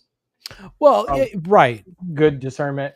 Because like another weird experience I had, to get personal, when my other grandfather died years ago, I hadn't seen him in almost a year. And it was just because I was super busy. I was finishing my degree. I hadn't gotten a chance to see him, and he died in a car accident suddenly. We had no idea. And I felt like the worst because I hadn't taken a weekend off work to go visit him. I just felt it's hard. I felt terrible. And so I like poured out this heartfelt message to him on Facebook. He's dead. I just did it to get it off of my chest. But then I fully believe, because there's no other way to describe it, that I was allowed to see him again in a dream. Because I had this dream where I met my grandfather for dinner, and he told me he knew I was working on my degree. He was proud of me. He understood. the mannerisms of how he would stand and adjust his pants, the way he would chew his food, because he had a very distinct like way to chew his food. Yeah. I believe I was allowed to hear the message I needed to hear, that he wasn't upset with me. He didn't take it personally. You know, I believe that where the bad things also happen, we're also given some good moments. We're also given some moments of light, and it takes that proper spirit of discernment to understand, like, oh, should I maybe get a Ouija board and now contact my grandfather? Well, No. and that's where I was angle I Yeah. was going at, is what you Okay. just said. Yeah. I'm not touching Ouija board. Heck no. Yeah. Well, let me ask you with that dream, because I know that. So if we all look back at our dreams, anytime you interact with somebody, their face is always blurry. So the time that you're actually able to see the person, because I don't know if you noticed this, I've had I went into that. I kind of started studying it for a bit, like lucid dreaming, all that stuff. And it was always something that no matter what, you know who's in the dream, but you can never see their face. But did you, for you, Tim, like, were you able to see your grandpa's like Yes. face completely? I can tell you the restaurant we sat at. I can tell you the booth we sat at. I can tell you what he ordered to eat. Like, it is the most vivid dream I have ever experienced in my life. And that is why I think it was something more than just a dream. I've never had an experience like that before. Never had an experience like that after. I think it is because I was going through such an emotionally tumultuous time of feeling guilty that my grandfather died thinking I didn't care about him. You know, it was rough. And I think I was given a moment. I didn't get to talk to him in the dream. He talked to me.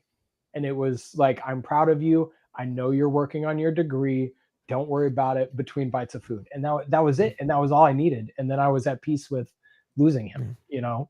Wow. So it's a wild story. We're talking about The Conjuring, and now we're here. So, Well, hey, listen, Steve. I was gonna say we're conjuring stories here, man, too. So, but you do got Tim, you do got a question from Beef Cheeks on the Streets. yeah. He says, "Good show, guys. Thank you so much, Beef Cheeks on the Street, for hanging out with us. And it's always great to see that user handle." Absolutely. But yeah, he was asking about. I think you were talking about earlier about a residual haunting. My rental, yeah. I definitely think it was residual. I think it was a loop of that grandma's life that we kind of, GC, you were talking about the objects capturing the energy.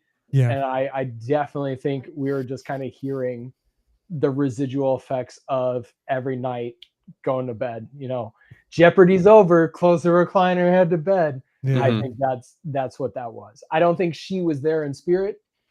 I think it was energy. And we do got Aaron sharing a little story. He said he lived on a supposedly the most haunted street in Salem, Massachusetts for years, and doing laundry in a basement was very creepy. Avoided turning my back. Dude, anything that has to do with attics or basements, like, I never turn my back, just because I've seen enough horror movies to know that if there is something there, I'd rather not see it. Like, just like Especially a Michigan unsettling. basement. yeah. Larissa, Jordan, your wife. Uh-oh. I didn't even know she was watching. I'm like, great. Now she's gonna not be able to sleep tonight. GC, you're in deep now. Good And luck. And we got Jeff here. What's up, Jeff?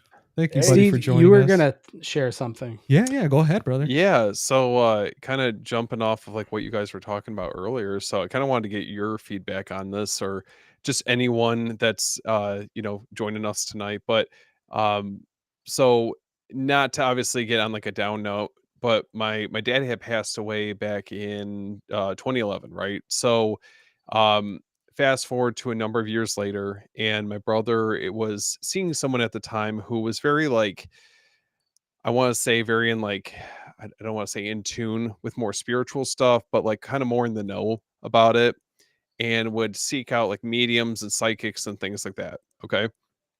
So she had this encounter where she had gone to some sort of one or the other, and came back and was explaining to, at least with my brother, I kind of heard about it like by word of mouth, that basically what had happened is that in this reading that she had had, they had said that my dad had come to her, like whoever the medium was, and basically was saying that, was like, everything is okay. I'm sorry that I left things this way. Obviously kind of appealing, I think, to like the emotional side of things.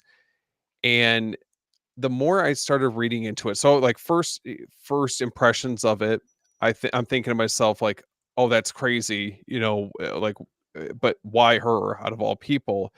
And the more I started digging into it, is that obviously, I think Jordan, you were saying this, is that this world, there's a lot of, you have like the good side of things, and I think you also have like the darker side of things, and a lot of maybe the spirits that try to communicate with us. I think that maybe the more like malicious type try to disguise themselves as possible like loved ones, friends, family members, whatever the case is.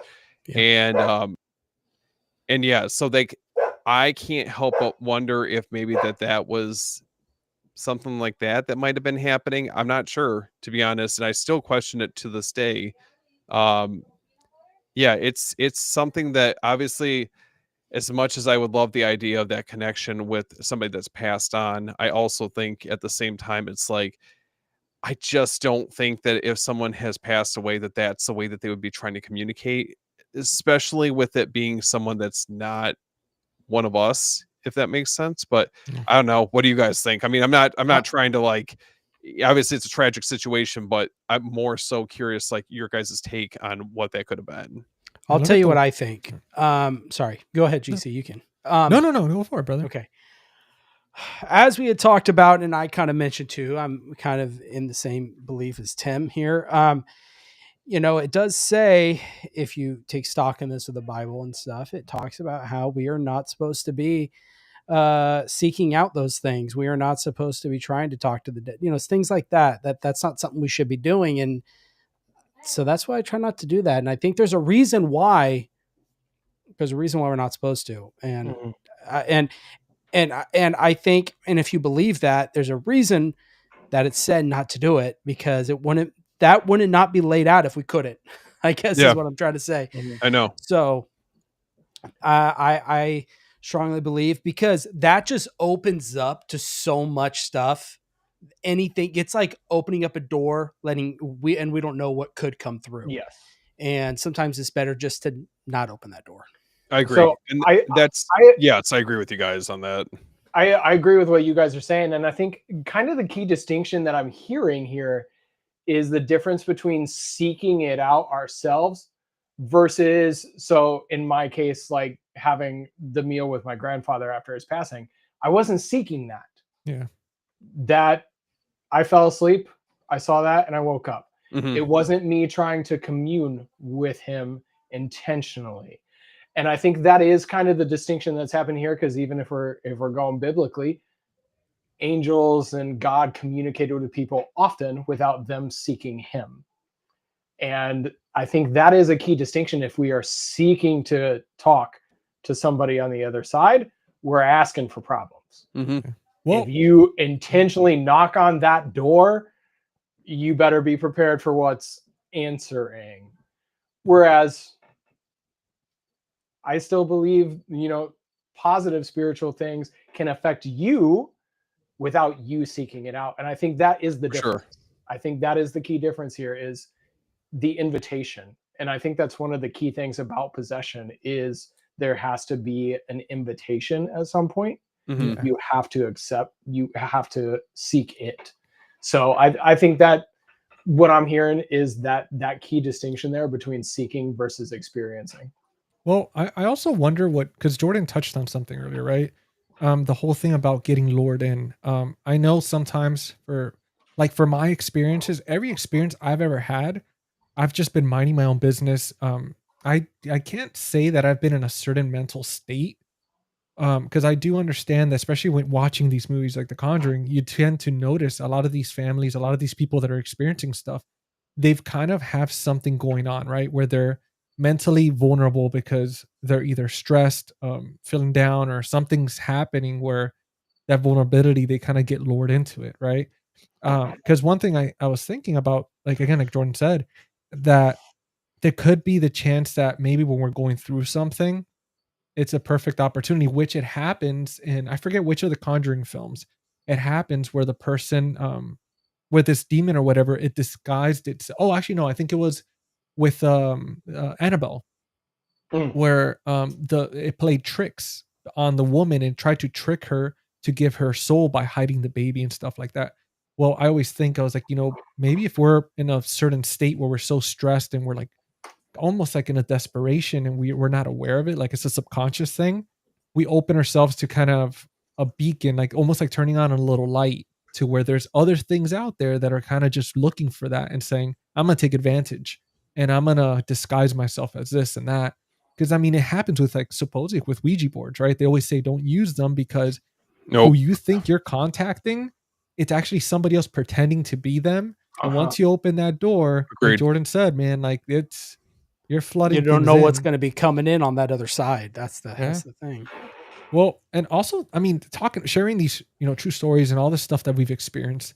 I do want to do a little circle back to The Conjuring. I want to ask you guys, do you feel that this movie being marketed in an angle of a true story, do you feel like it makes it, and I think I brought this up earlier, but do you think it makes it scarier, more relatable, gimmicky? Like, what do you guys think? You're talking about with the Conjuring then? Yeah. Like I'm wondering, because since we're talking about like true stories and stuff, and it is based on a true story, how do you feel like as far as for like the marketing angle that they did? I think personally, I think the based on true events angle to certain movies, I think more often than not, the line between how accurate this is versus, what we're getting on screen, I always question a little bit, but I try to fully immerse myself in the experience. I think it enhances it a little bit more. Maybe it's not verbatim what actually happened for this specific case or like other said movies, but I think it definitely works. And I think if you have some paranormal experiences, in the past, I think it just elevates this movie that much more, because it's like, okay, well, I've had experience with it. Like I kind of can understand that a little bit better, even if this is just a movie. Mm-hmm. What about you guys? Because I know, Jordan, I think you and Tim mentioned earlier that it really depends on the film, but it doesn't necessarily make it as scary, right? Or the thing go ahead, Jordan. No, you're good. Okay. The thing I find interesting about this movie is, in particular, is that I do feel like this movie is a bit commercial on its based on a true story aspect, because the surviving Perron family will not talk about what happened to them. We don't have those accounts anymore. We kind of have the notes that this film was based on, but the Perron girls that are alive today will not talk about it. So to me, what they went through is probably far more horrifying than what this movie showed. that's crazy, man. To be able, Good point. Yeah. So that to me, it also is like my brain is spinning because I want to know. Like that deeply fascinates me. But there's no books written by those girls. There's no documentaries featuring those girls. There's people who have talked about what we know of the case, but they themselves won't speak about it. So I do think because of that, we kind of get a commercialized version in this film. And I say that, but I think this movie paved the way for this genre for the next 20 years. The Conjuring changed the way this story was told, this genre of story is told, and then there are many imitators after. Yeah. So it's a pillar of the genre. So to knock it for being commercial I'm not knocking it. It did an excellent job at taking what it had, basing it on those facts, but making it a commercially successful, one of the most successful horror films of all time. So yeah, I don't know if that answers the question, but no, that's my take. I still want to know what they actually experience, even though we never will. You answered it perfectly, because I was actually going to ask you guys about like as far as for like setting the blueprint and all that stuff and like the franchise itself. And I mean, that's one thing that like I'm glad you answered that as well. because I mean, man, to be able to go through something like that, if that movie was already like horrifying itself, I can only imagine what they went through. And especially, I mean, a movie like this where it plays on, we've all, right? We just shared some stories, all stuff that we've all experienced in different ways. Like, I mean, doors, you hear somebody walking, you could feel like somebody's there. But the way this movie, the cinematography and the sound design, where they play with real life stuff that most of us have experienced. I mean, with the clapping, for example, with the doors, the silence, like that super silence, compared to just scaring you with gore, but more them scaring you with everyday stuff like walking down a dark hallway or thinking that you heard somebody like breathing or something. Um, I mean, I think they knocked it out of the park with that. That's to me, simplicity is the most elegant thing you could do sometimes. Yeah. Because instead of all the blood and stuff, it's like the hand coming out and clapping real quick. I mean, that scared the shit out of me, and it still does. That's Yeah. Like, but Jordan, I know what was because we still didn't get to take on you, like as far as for based on true story or kind of like regular type made up story. Like, what do you feel sometimes that hits you a little bit harder? I think it raises the stakes of the film because in the back of your mind, you're thinking, okay, these are real families. This, according to the story, really happened means this really could happen. Yeah. And I think that does kind of give it a more tangible feel to the film rather than a movie where it's a completely made up story. You can kind of back your mind know, hey, this is not going to happen. It's the same idea with people that are more scared of serial killer movies than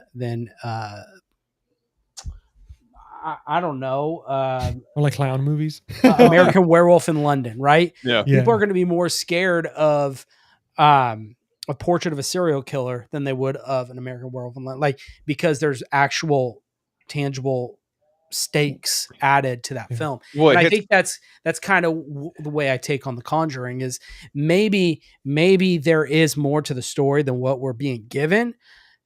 That doesn't take away from the fact that the Perron family really experienced something and we're seeing a glimpse into what could have happened. And that alone is scary. I think it hits closer to home, especially when you start, you were talking about like serial killer movies, paranormal movies like this or possession movies. I mean, that to me, I think is rooted a little bit closer to like what, to some extent could actually happen in real life compared to what you were talking about, American Werewolf in London or, other like more exaggerated movies, in horror. But yeah, I would have to agree with what you guys are saying. Yeah, no, it's man, like I mean, we could all agree. We're all horror fans, obviously. We talk about it all the time. I mean, as of late for Cinema Rewind, we've been doing a lot of horror movies, kind of, in spirit of Halloween. But I'm so ready.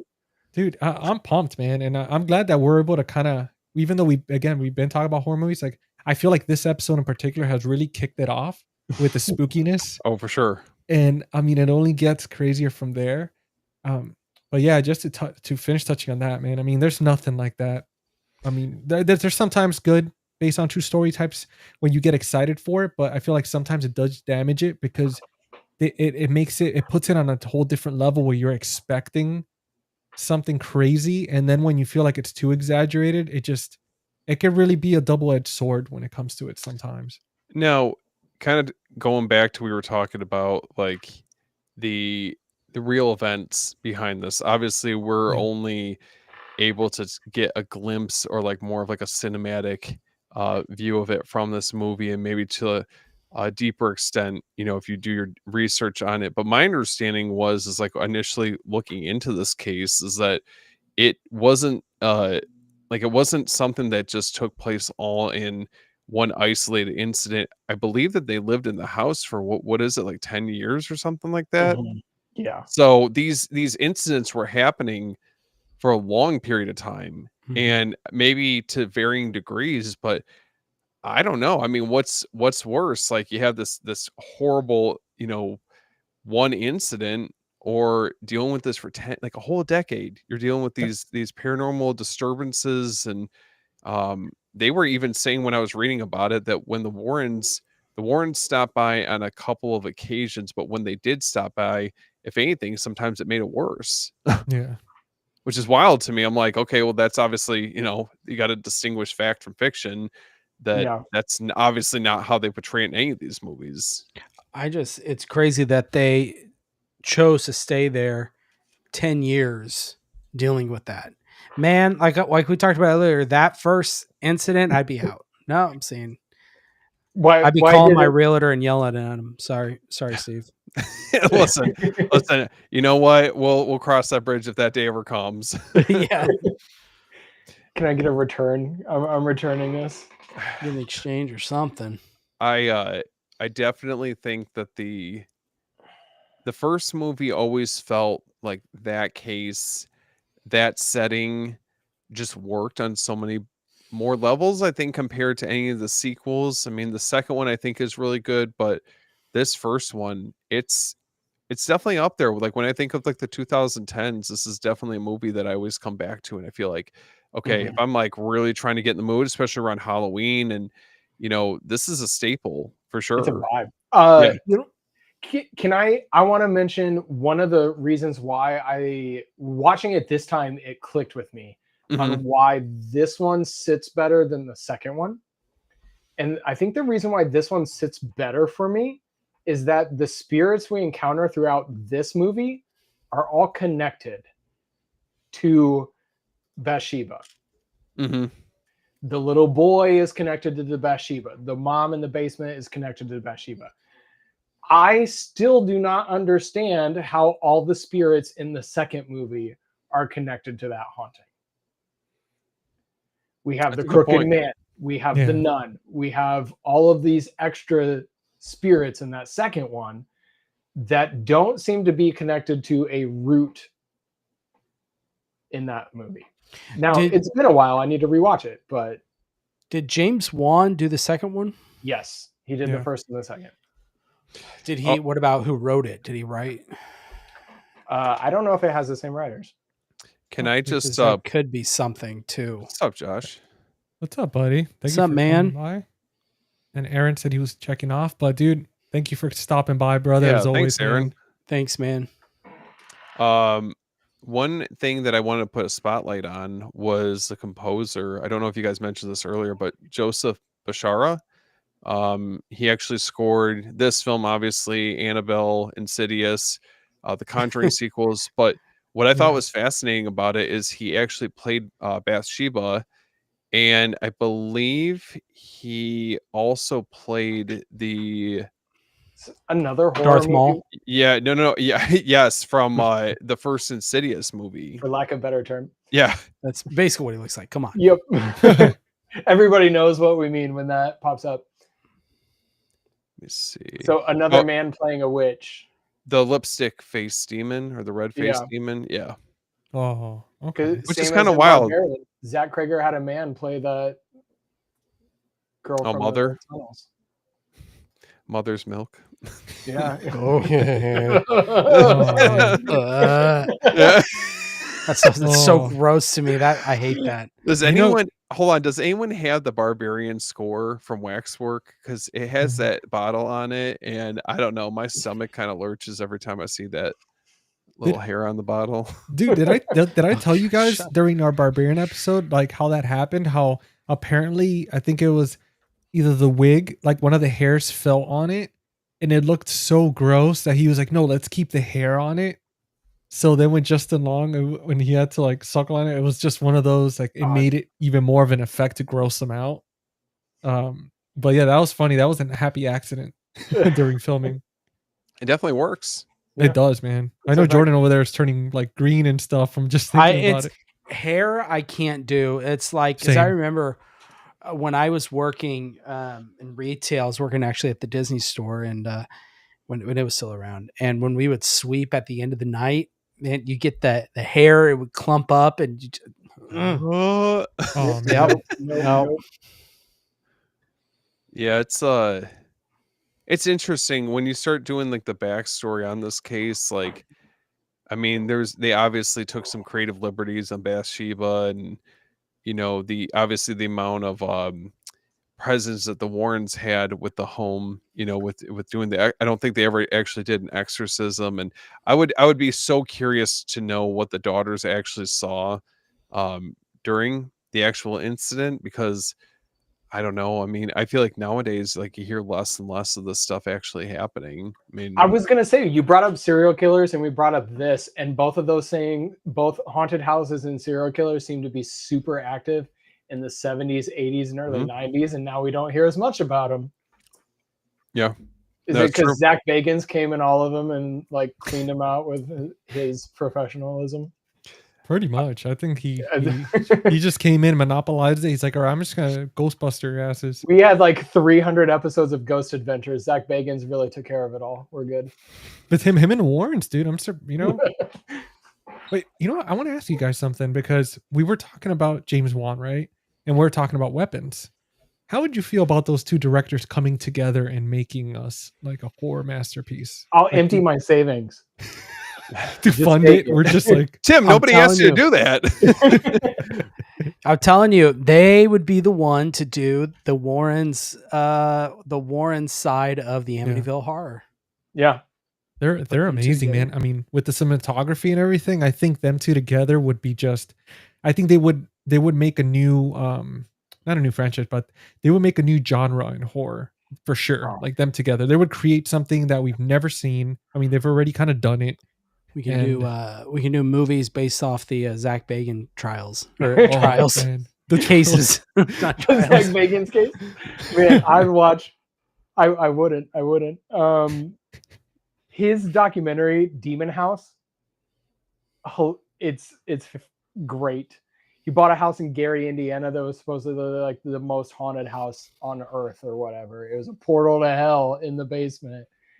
He did like an 1.5-hour documentary in there about how terrible it was, and then he bulldozed it so that no one else could ever experience how terrible it was. Then he built like a mansion or something on it? No, he just bulldozed it. He bought it, bulldozed it. Like, true story. There was a Netflix movie based on the home last year. Ooh. I didn't care for the movie, but so I'll find the title. So as far as James Wan goes, do you guys consider this, at least for the first one, in like the upper echelon of films that he's done? Oh, for sure. Nothing will top Aquaman, but yeah, this is a close second. This or Saw. Yeah. Jordan, are you really going to leave out Malignant? Oof. I forgot about that has a lot of Italian feels throughout that film. I love that movie so much. Early James Wan, I mean, he could not miss. Like this guy. I mean, you between don't this think Aquaman was his crowning achievement? Aquaman. I got to give credit where credit's due. The first one's at least good. I love the first Aquaman movie, but yeah, yeah. After that, I was like, what the hell? And it's funny. He always uses, I forget the actor's name. Patrick Wilson. Yeah. Like, I swear he has him in both. Obviously, we have Insidious. We have The Conjuring. We have him in Aquaman. It's like, damn, James Wan really loves this guy. Plays King Orm. Yeah. But I'm curious to see what he's going to do now that he has the Saw franchise back. Yeah. I don't know. I get to a point where, especially for those movies, I mean, I feel like, in all things considered, I feel like 10 actually ended up kind of redeeming the franchise for me, and so when they were talking about just like kind of like nixing the series, I was like, okay, at least it didn't end on a bad note. But yeah, of course, I'd like for him to kind of bring it back to what the first one was. Gritty, low budget, less of the torture porn, more of the like really thrilling puzzle box. Yeah, I feel almost like what 7 did. Oh, man. Yeah,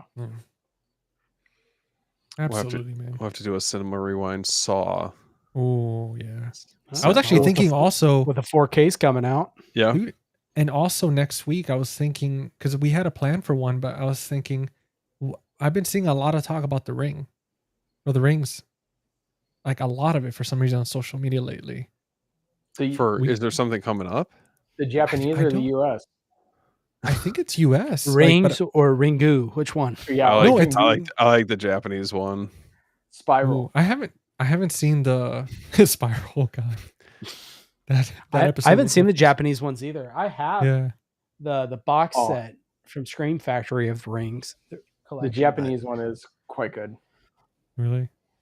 Well, as far as for quite good, how do you guys feel about ranking The Conjuring among modern horror classics? What would you say? I mean, because I know we talked about, Steven, you were saying earlier, like as far as for rating it up there. I mean, what? And we compared it to, again, movies like Sinister, Insidious, Paranormal Activities.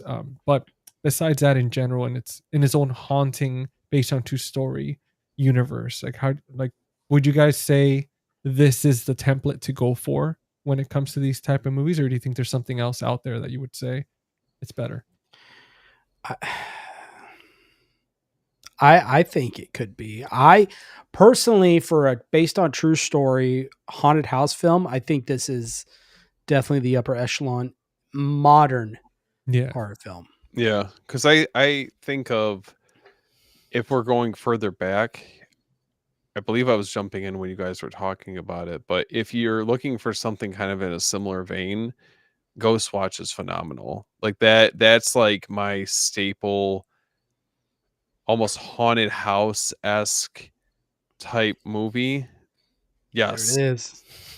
Oh my gosh, that is easily one of my favorite movies to watch around Halloween. Well, we were talking about how this is actually, and I looked it up a little bit ago. It is based off the same exact case, which makes sense as The Conjuring 2. It's fascinating.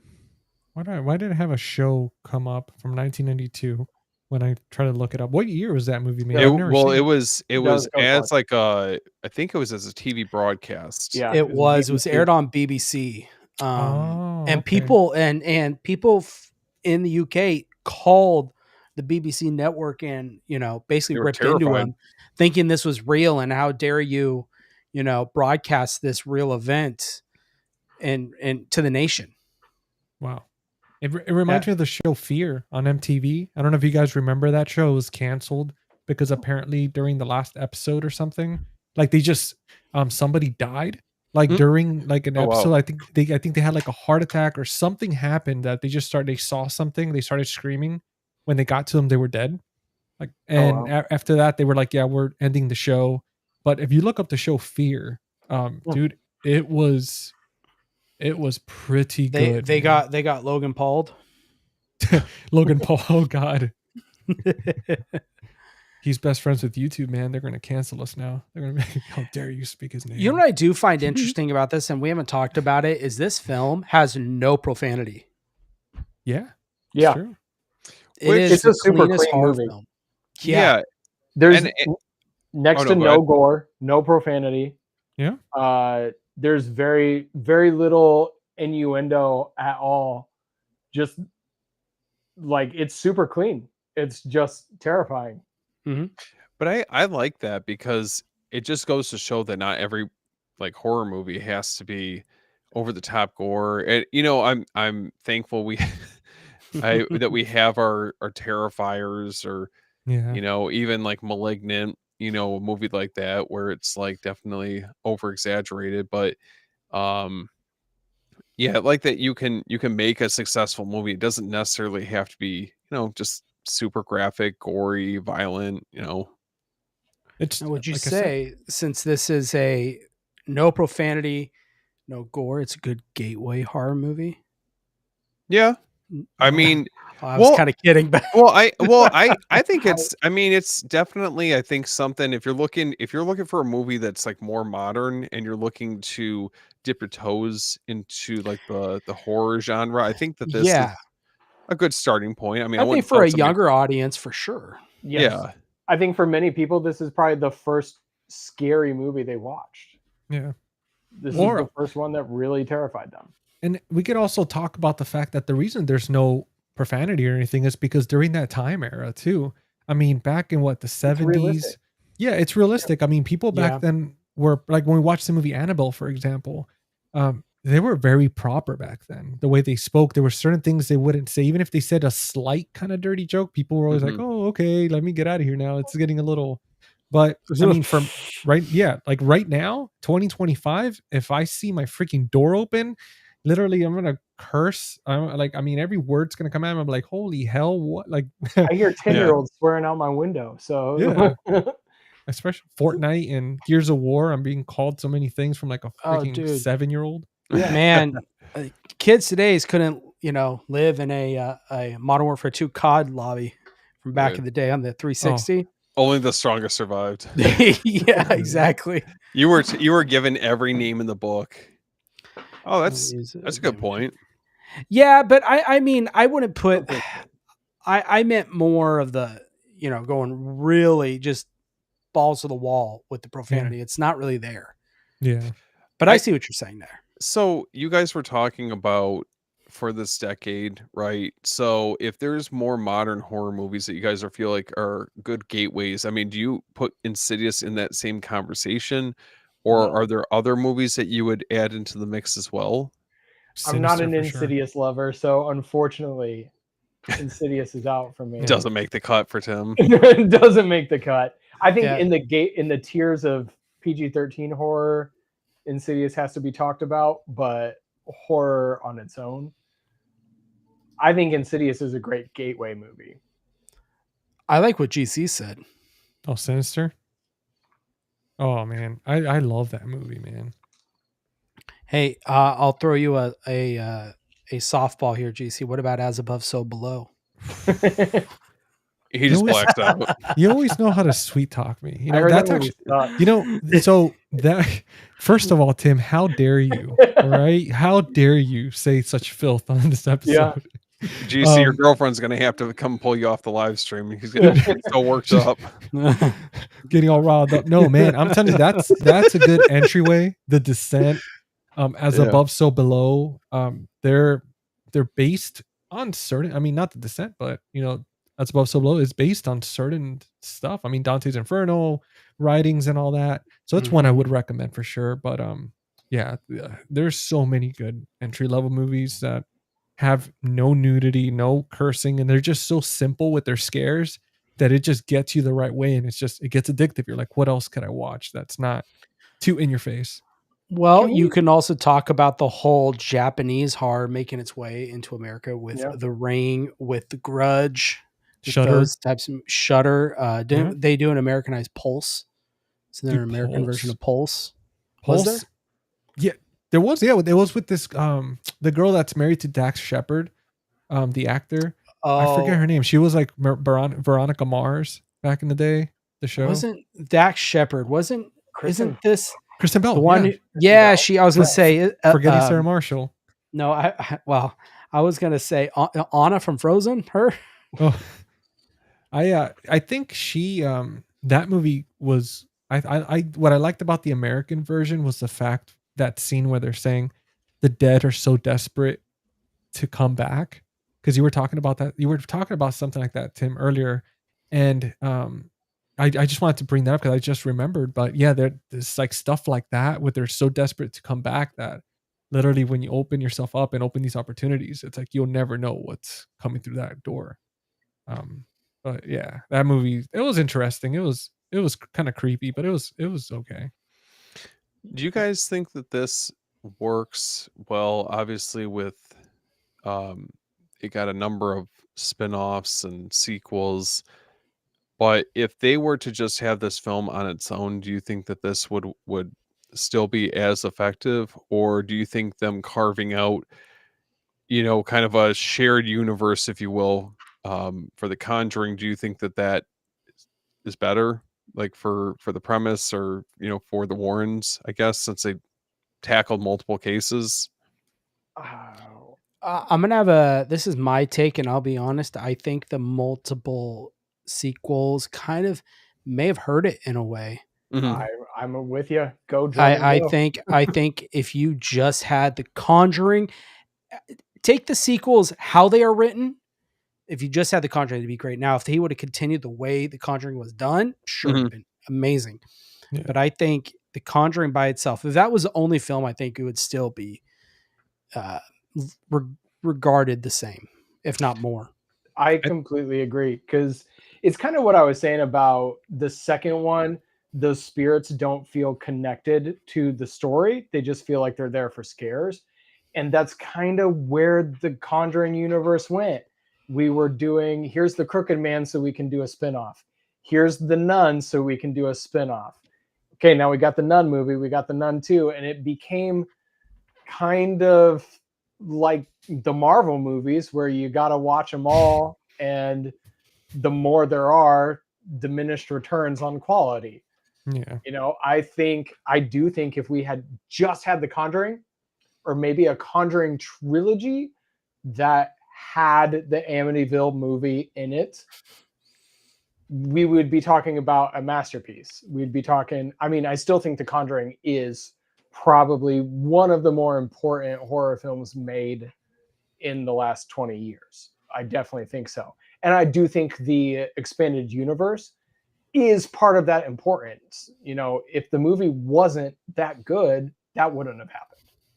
I love when you said that The Conjuring came up behind you. It said literally The Conjuring 2. Oh, we've talked long enough. We're done with the first one, and now we're hopping on the second one. Yeah, now I lost my train of thought. Sorry, buddy. But sorry. Yeah, I definitely think I'm kind of with Jordan, and I think the numerous sequels and spinoffs kind of hurt this one a little, but Yeah. it's still a great film on its own, and people should revisit it. I even think with The Conjuring 2, I know that it's not necessarily as strong as the first one, at least for me. But I think if you had just, yeah, there's definitely some really like key moments that happened in that movie. But I think if you had just stopped after the second one, or at least if they ever explored doing a third one, because James Wan, I don't believe he did that one, correct? No, he did not do. He did the first two. He didn't do The Devil Made Me Do It. Okay, So that was the first one without him. Man, I just remember seeing that movie, and it felt like such a step down quality wise, and it just felt like it was missing a lot of like what makes these movies so memorable. And I think you take James Wan out of the equation, it just feels like that gets really stripped down, cheap jump scares, and it just didn't really resonate the same way. So can we talk about the scares in The Conjuring? Because you mentioned cheap jump scares, and I'm watching The Conjuring last night, getting ready for this, and going, there are jump scares in it, probably less than 10 by the way I consider jump scares. The scares that are most effective, though, that James Wan does so well are those lingering, long, like let you sit with that fear and let it grow. So like we mentioned Joey King in the bed. We mentioned that one. But there's also that scene where the daughter's hair starts to lift. Oh, yeah. And it's not a jump scare. That whole scene is pretty prolonged and still terrifying of her getting pulled around the room. But there's just these prolonged sequences. Again, not a jump scare of where she is taking the sheets off the line and the sheet catches on the figure. Oh, and then goes up to the window. Like, it's just simple, it's elegant, and it gives you goosebumps. It's good. It's good stuff. And I think that I would have to go back and watch The Devil Made Me Do It. Yeah. But I think that is one of the things that James does better than just about anybody else, is kind of letting you sit with the fear. If you go to the second one, that prolonged interview sequence with the girl in the chair where the old man's voice comes through, no jump scares, and one of the most memorable, chilling moments of the film. So I think that's kind of what The Conjuring does better than so many other films in this genre, is that it lets you sit in fear and it stretches it as long as it can. And I love that. James is so good at that. You know what's interesting about those prolonged, I know Steve's going to appreciate what I'm about to say, those prolonged shots that, take their time, they feel drawn out. They got that straight from Italy. The Italian, giallos, Italian horror, that is a staple from that era. And it was so effective then.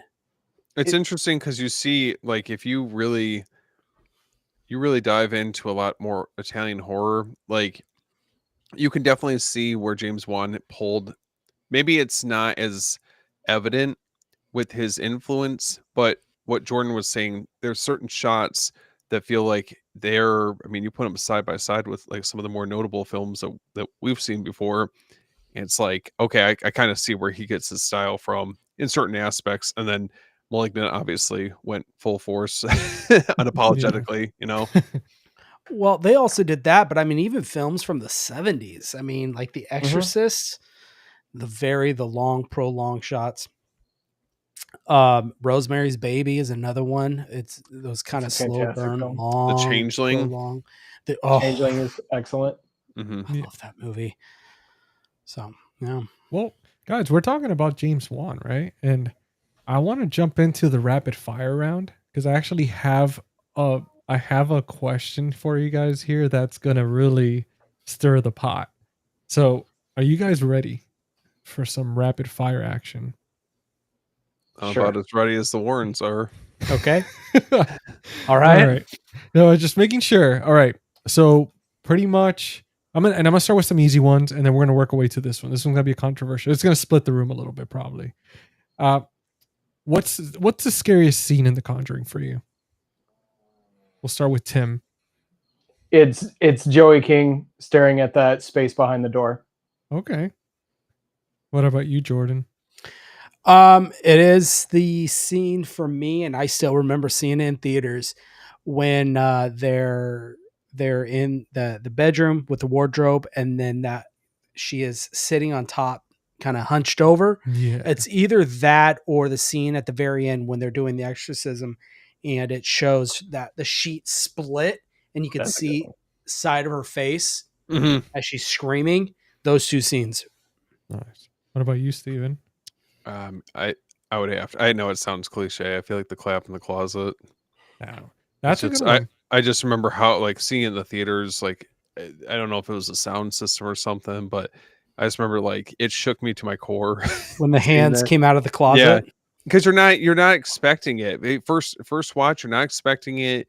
You obviously don't know what they're setting it up for. You know something terrible is going to happen, I'm sure, at some point. And I don't know. There's just something that just feels very innocent about the way that they set up these jump scares. Like they definitely feel earned compared to a lot of other movies. The scene is a masterclass in misdirection because she's in the basement. She's running from something in the basement. We have that ball that rolls out in the basement. Yeah. She's running up the steps. She's lighting the matches, looking down the steps, looking for something to follow her. And then those hands come from behind. It's like he is throwing you off that it's coming from behind. It's just, that scene is perfection. Well, can we talk about the scene where, to me, this creeps me out because I don't know, as a kid, I always worried about this.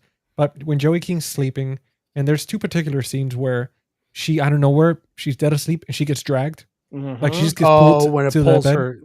And she's like, something grabbed my ankle. I mean, growing up, you would always hear that, make sure to tuck in because, you don't want, certain things to grab you and pull you and stuff like that. So how did you guys feel that scene? Like, was it effective for you? It was like, okay.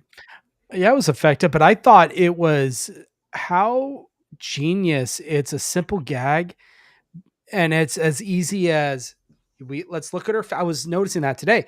They have a shot of her legs and her feet, and we're just going to zoom up or pan just a little to the right for someone to really grab her. And it's a cheap way to get an effective jump, not jump scare, but you know what I mean? An effective way to get that scare. And this film was full of that. Oh, yeah. Well, now we're going to jump into the second question. And this one's a little, I guess we're getting there, but Ed and Lorraine, horror icons or overrated?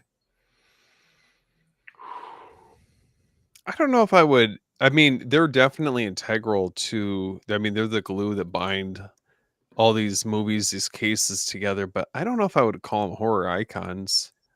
For me at least, I don't know. Are we talking movie Ed and Lorraine or real life Ed and Lorraine? I would say for sure movie. Okay, movie Ed and Lorraine are icons. I think I agree with Tim. Movie Ed Lorraine are icons as real people. Maybe not icons, but you can't ignore the importance they have Yes. on the genre as a whole.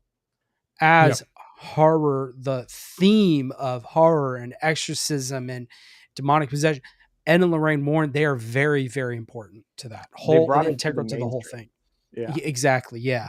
And And they're super fun to go into. Like many people, I love watching both sides of the people who think they were entirely quacks and fakes and none of what they did was legitimate.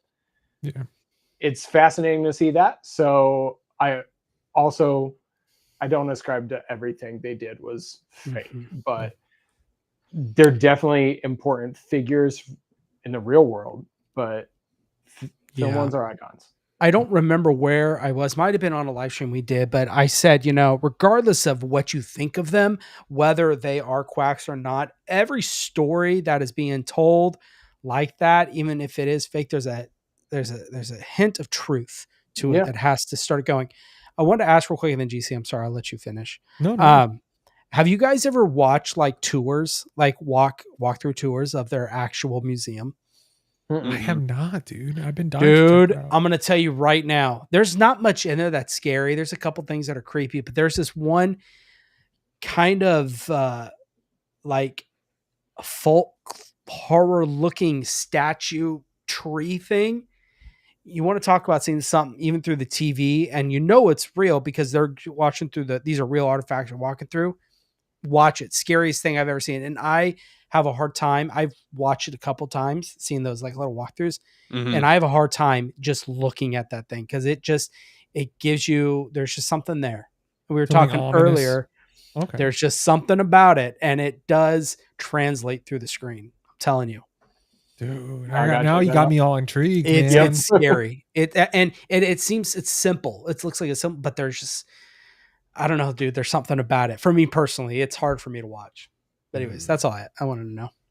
Well, touching on that, and I want to ask you guys the next question, which is, which Conjuring universe spinoff is your favorite? Like, if you had to pick one that stuck out, which one's the one you're going with? Annabelle, you got the Nun. Yeah, unfortunately, we didn't get the other guy, not Slender Man. What the hell is his name? The Slender Man. Crooked Man. Crooked Man. Yeah, because he reminds me of Slender Man. Yep. Slender Man. Yeah. So I guess that the movie Nun. was not that good. Yeah. And then there's La Llorona, which that's true. I always forget about that one. yeah, because we don't see her in anything else. Yeah. Those are the three. I mean, I think the Nun, and the only reason being is because when I was first dating my wife, this is the movie that she would always build this movie up so much. She's like, I can't watch that movie. Can't watch it. It's so scary.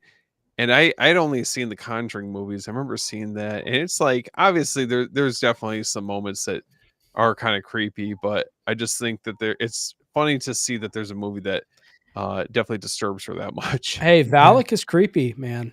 Dude, yep. I would agree. The Nun, and the reason I say is because I think it's in the sequel, The Nun 2. They do a great connection to the first Conjuring at the end, where that guy Pietro, I think his name, or something like that. Yeah. If you watch in the first Conjuring, when they're at the school, doing a presentation, and they show a live exorcism, they talk about the guy. If you look, upside down cross starts to come out of his skin. Yeah, they the ending of The Nun 2 is that scene, so they do a real cool nod there, and I really appreciate that. That's why you got to watch those in order too, because if you guys are watching this show and stuff, and you don't remember the Conjuring series, or you haven't seen them all, make sure to Google. And I might put a link in the description, like showing the list in order of which movies to watch, because it, like Jordan was saying, certain movies are going to play perfectly and start off like the Annabelle movie, right? It's it's going to play off to, I think it was was it the first one or the second one where the girls are being interviewed and talking about that's in the Conjuring. The first one, right? Conjuring. Yeah. So they're being interviewed talking about Annabelle, and then when you watch the Annabelle movie, it starts off with that conversation, that exact clip.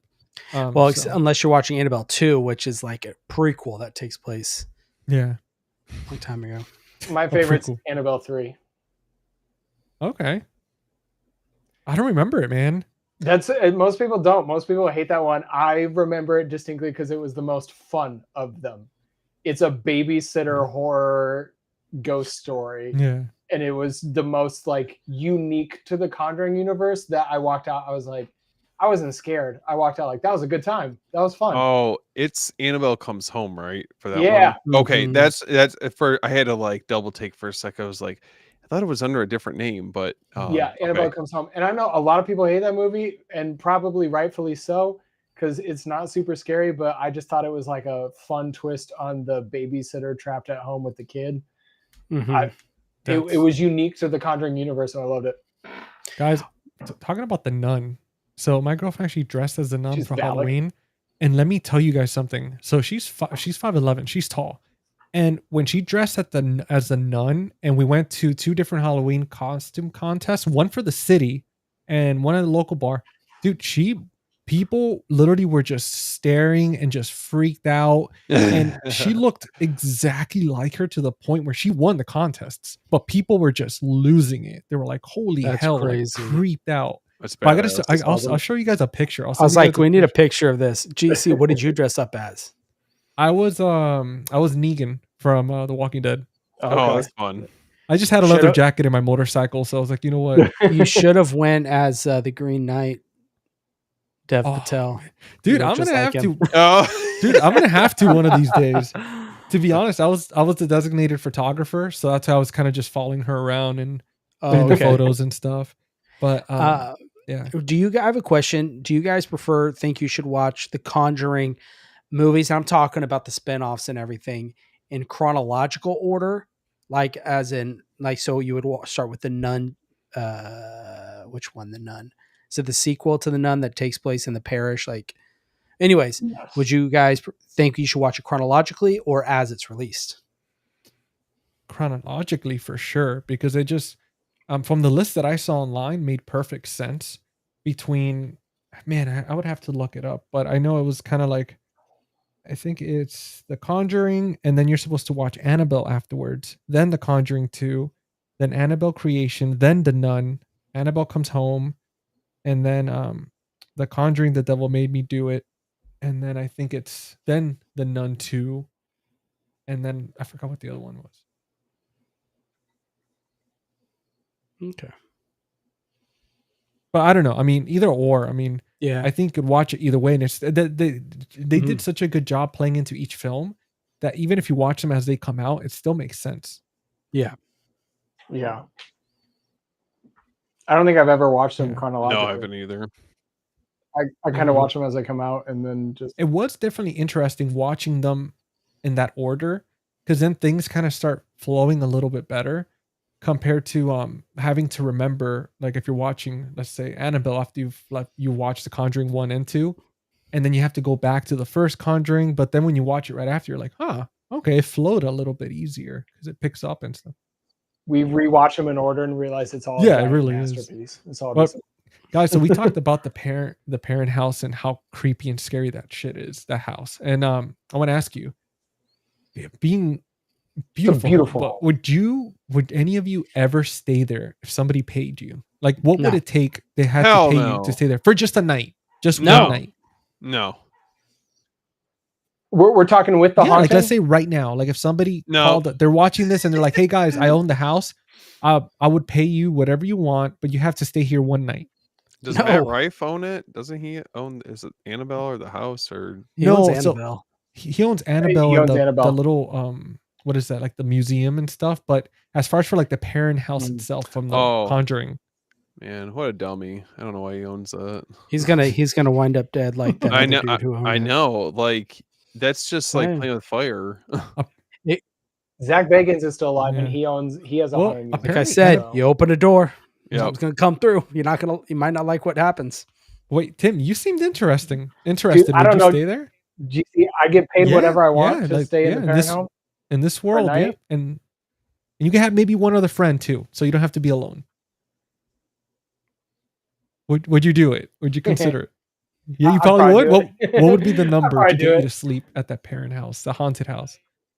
I hate to tell you that it probably wouldn't It's be like that $100 much, and a but sandwich. yeah, $100 I'd and a sandwich. $100. There's, I think, Save it for a smooth meal. Oh, Jeff is ready. He's just gonna take his Nintendo Switch 2 and just. I'm not doing it to be like, oh yeah, I'm super brave. I'd definitely go there and mess with the Alright. demons. That's not at all what I would do. I'm just deeply Yeah. fascinated by that stuff. Like I toured Indiana State Sanatorium, which is supposedly super haunted, and I toured it, and like I didn't experience anything at all. So I'm like, I would want to go to, I don't know, just Yeah. curious. Tim, I would join you. I'm such a chicken. So I did a tour of the Alcatraz prison. Ooh, how was And- that, man? It's cool. I mean, it's only like 2-3 hours away from me. It's not that far. And I was a little creeped out because there's rumors of some hauntings that took place in there. I also did a tour of the Winchester Mystery House before. That place is crazy. Dude, that place is wild, but it's creepy. It is very creepy. So knowing that I'm creeped out by a guided tour in the day with like 30 other people, there's no way. It's not happening. That's fair. I saw a video. A haunted hippie. She did a tour of the Winchester house. I think she did like a whole thing on it and stuff. I thought it was kind of cool. I've always wanted to check out places like that, man. But I like the closest I've done, I think, was in my early 20s. Okay. I found this abandoned kind of factory that people were saying that like weird shit happened. So I told a buddy, I was like, I think I want to go check that out, man. You know, apparently there's no security or anything. I kind of just want to check it out. I was very into the whole, like, obsessed with kind of the ghost hunting stuff. And my buddy, he was like, I'll come with you. That sounds kind of cool. And again, this was back during when we had the Sidekick cell phones, like those little Sidekicks. Yep. So it's like no real good camera gear or anything, and shitty service. And I'm like, okay, cool. We go there, and I'm like, okay, this is kind of creepy. It's very weird. It's very silent. Like it's to the point where, just like when they say if you're in the woods and everything goes dead dark, like silent, it's because there's like a bigger predator there. Yeah, that's what it felt like. You couldn't hear like nothing. And I remember he told some of our friends, the next thing you know, 2 other friends show up and they're like, hey, could we come with you? And next thing you know, it's like the word spreads. There's like 8 of us somehow freaking ghost hunting. And dude, so it turns into the beginning of the Return of the Living Dead, and you're just out there partying in this event. That's what it felt like. I swear, man. I swear it was so stupid, but it was fun, man. Okay, so at least me and Tim, we know we're the ones staying there. Yeah, I think Steve, I would. If someone told you, Steve, look, we'll pay off your house, you'll have no debt, and you can retire. Yes. And you can have as many chickens as you want. That's right. Get him with the sweet Would you do it? You would be appealing to my wife, not so much me, but really, happy wife, happy life, dude. Yeah, I don't know. One night, Steven. You can have a friend. You can bring a friend. And they will allow you to pick 10 VHSs you've always ever wanted that I've always seen unobtainable. I don't know. I mean, maybe if someone else was there, I think it would make it more tolerable. But man, I'm not gonna lie, I would be counting down every minute to get out of that damn house. Bring those Uno cards. What about? All right, let's up the stakes real quick before we jump to the next one, guys. If somebody said we're gonna bring Blockbuster back, we're gonna bring it back, and the business is gonna come back, and there's gonna be a Blockbuster everywhere in every other corner, and you're gonna have video stores, and Steven, you get unlimited membership to rent as much as you want. VHS. That's if I survive the night. Yeah, that's not even taken into account. I'm gonna help Steven. He doesn't need a Blockbuster. He owns the movie, so he's fine there. He doesn't need to be like I have something to fall back on. See, I can build my own. I don't need Blockbuster to come back when I already have like basically my own movie store down in my my studio space. If you guys are watching this, the reason Blockbuster is not coming back is Steven won't stay at the parents. No, I can't carry that cross. you have to speak to Steve's weakness. Yeah, the chickens. It's not chickens. If Lucio Fulci was still alive, if you say that he's still alive and he was able to finish and make more zombie movies and a couple more things, and you had an opportunity to meet him. And help him with the movie. Oh my god. I'm going to get you to say yes. I know. I think that'd be enough to tip me over the edge. But that's if I survive. If not, I'm going to be joining, it's going to be like House by the Cemetery. The parents survived for like 10 years. I don't think any of them died. That's true. It was just terrifying. Just decline. Yeah, but there's the mental chance that I will. Yeah. I won't survive, Ignoring our luck. All right, guys. So that was a fun one. Now I want to ask you, between the first Conjuring and the second Conjuring, you can only pick one. Okay. For your collection, which one are you picking? The first one. First 100%. One. Okay. Now, much as I like the Crooked Man. So now this is the final question here for the rapid fire, and this is gonna be a hard one. Best modern horror director: James Wan, Ari Aster, Mike Flanagan, or Jordan Peele. You can only pick one. Okay, that's it. That's the only one you would have in your collection. You can only pick one. I only get to pick one. Yep, just one. I love James Wan, but Mike Flanagan's catalog is damn near perfect. Okay. What about you, Jordan? You're like, damn it, you cornered me.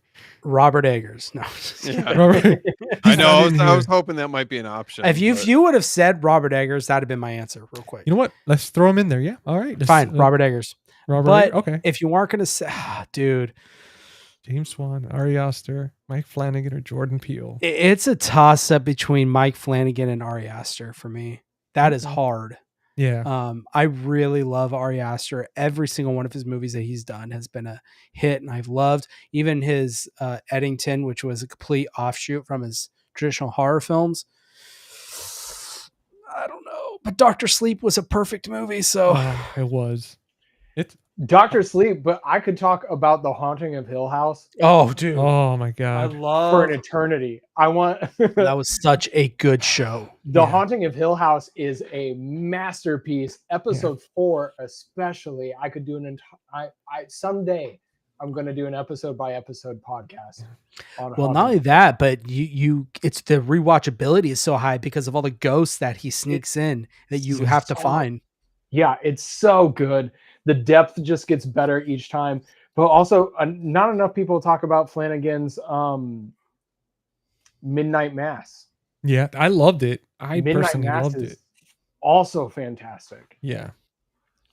Well, I'm going with Mike Flanagan. I'm right there with you, man. I mean, it's hard, Steven? but what about you, Steven? I know you're fighting for your life right now. Listen, it's hard.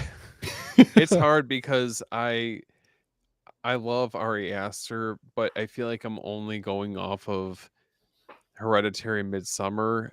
I feel like for me, like just kind of, I love those movies, and Beau is Afraid didn't really connect for me like I was hoping. Yeah, and but I think for me, Jordan Peele, I like Jordan Peele's movies kind of across the board. They have a little bit more rewatchability for me. Okay. Well, I wasn't expecting that, dude. That's a good one. All three of his, because he has only got the 3, right? Mm-hmm. All 3 of them are excellent. So that's fair. And the Twilight Zone, the show. Oh, yeah. he did. Speaking of Jordan Peele, even though he's a producer, are you guys excited to watch him? I haven't really seen anything on it. Yeah. Watch the trailer. It looks pretty dark. Nice. I can imagine I think if it's got Jordan Peele's like fingerprints on it, I'm sure it definitely has that aesthetic. Guys, well, we survived the rapid fire round. We've got 3 Mike Flanagans and 1 Jordan Peele. But oh damn. But we still love each other, and I mean, fantastic choices. You can't go wrong with either one. But yeah, I mean, guys, we've hit the 2.5 hour mark. I think we covered the hell out of the Conjuring, a few of the movies in the franchise. Now, I mean, I think unless anybody wants to talk about anything else, I mean, I think that wraps up episode 12. All right. Yeah, so that wraps up episode 12 of Cinema Rewind. We face the hauntings of the Conjuring, the hauntings in our own lives. And I think it's safe to say that James Wan knew exactly how to terrify us without ever needing buckets of blood, which is a feat that it's like, man, praise that man. But dude, huge thank you to especially my co-hosts, Jordan from the Movie Den, Steven from After Hours Video. I love doing these with you guys. Yeah, It's an been a absolute blast, dude, Yeah, every it's week. fun.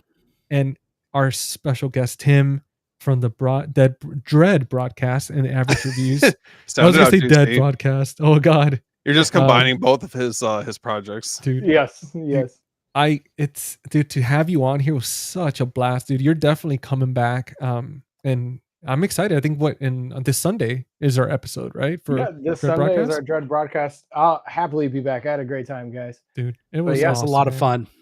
Dude, it was great to be able to Jordan, break it was all nice this to down. finally meet you. I've met Steven and DC a couple times. But... I know I need to get on an episode of that, but hey, man, we're booking up next month right now, so we're about half full already. So well, there we go, man. Get in there. Right. We've got exciting stuff on the next one. Well, Tim, the whole panel, I can say it live. Is that all right, GC? Dude, listen, promote whatever you want. Is this the one that you're still filling up? Yes. So our September episode, our special guest is a director of a movie, a found footage movie that they're wrapping up editing this week and sending every person on the panel a screener. Yes. I want in. I can get you the dates. We can put me in, coach. I told him that all the time. I'm like, put me in, coach. I'm like, dude, I'll be there every month. I don't care. I've wanted to do it. It's just the timing just has never been right. But yeah, I'd love to. I just really hope he said he's in. He's doing this. I've communicated with him. I was talking to his producer for a long time, and the producer was going to come on, and then the producer connect me. So I hope it all works out. He seems pumped. So yeah, that next month's going to be big. So. Oh, dude, I'm excited. Well, Tim, tell everybody else where to find you, man. Anything else you're working on, brother? This is your moment to shine. So I run the Average Reviews podcast, where we kind of break down movies using a score system that gives some weight to why you might say a movie is 8 out of 10. So, or 4 out of 10. We try to give some weight to what that actually means. It's a lot of fun. It's a pretty unique system. Some people love it, some people hate it, but I made it, so I love it. And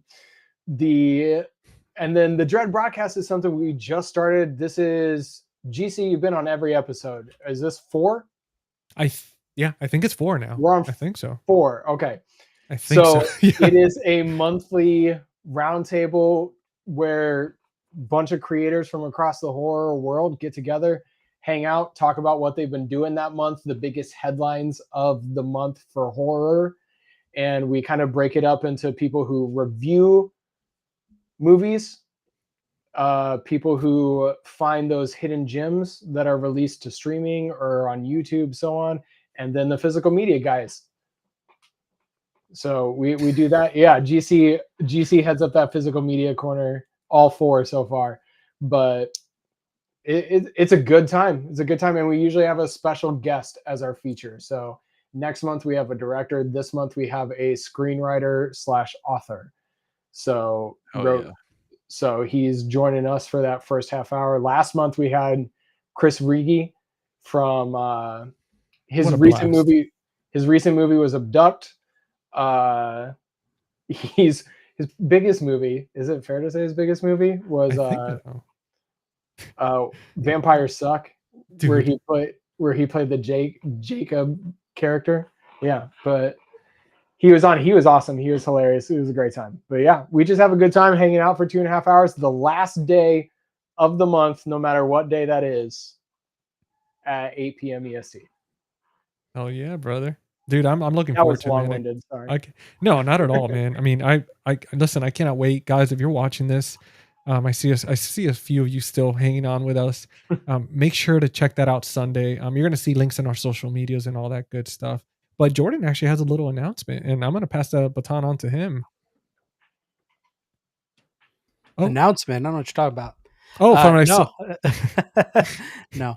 I figured, so I just got in literally today, like probably 2 hours before we jumped on live, my copy of, and it's fitting, The Conjuring, the new 4K. Oh, there we go. Ooh. 4K came out. Actually, hold on. Pull that up one more time. I'm gonna. Well, let me put you take up it. Let me take it out of this protector. I'm weird. I put all my physical Dude, media inside. it's an so- investment, brother. Listen, it's an investment, man. Especially these steel books, they get damaged so easy. Dude, one dent and it's over. Look at that. Oh my gosh. It's a beauty. There's the back, Ooh. and then I'll show you. I'll show you the inside. The inside I love. Oh man. Sick. So, anyways, with that being said, and it's funny, I did this for you guys because I pre-ordered. I didn't really pre-order, actually. It's coming as a review copy, but the what is it? The UK version of this, the chunky box. Anyways, that got delayed coming out to me. So it got shipped like halfway across the other side of the country. So waiting on that. So I ordered this yesterday to have it in today so I can watch it. So I'm gonna have 2 copies. But I wanted to do a giveaway of the digital code. I figured, you know what? We're talking about the Conjuring. Let's do a giveaway. So Oh, here, let me pop it up in one Okay. sec. there Guys, it is. there we go. Take a picture of it, memorize it, scan it. There we go. So if you guys want it, there is the digital code Redeemed. for the Conjuring. Sorry. Of course. Hey, Damn dude, you, got Tim. it. You got it. Chat was too Um, slow. I got it. No, I'm kidding. I did it, guys. Dude, well, hell yeah. Well, Jordan, besides that, man, like, let's get in there. Tell everybody about the podcast, like all the good stuff. Yeah. So you can find me, Jordan, or the Movie Den. You can find me here on YouTube, on Instagram, on Twitter. I do some stuff with TikTok and Facebook. If you're old, I'm over there as well. But yeah, just I try to do daily videos, movie reviews, a lot of physical media coverage, and unboxings and all that fun stuff. Awesome, dude. Congratulations, Hell Chef. yeah. Thank you. I'm glad Congrats, you're the one who got man. it. But once a month, which Tim, I want to get you on. That'd be really cool. Is we do a thing called Fear by Year, where once a month we go through every year of horror. So we just did 1979. We covered 6 films from that year. We had Garrett from Born to Be Rad on.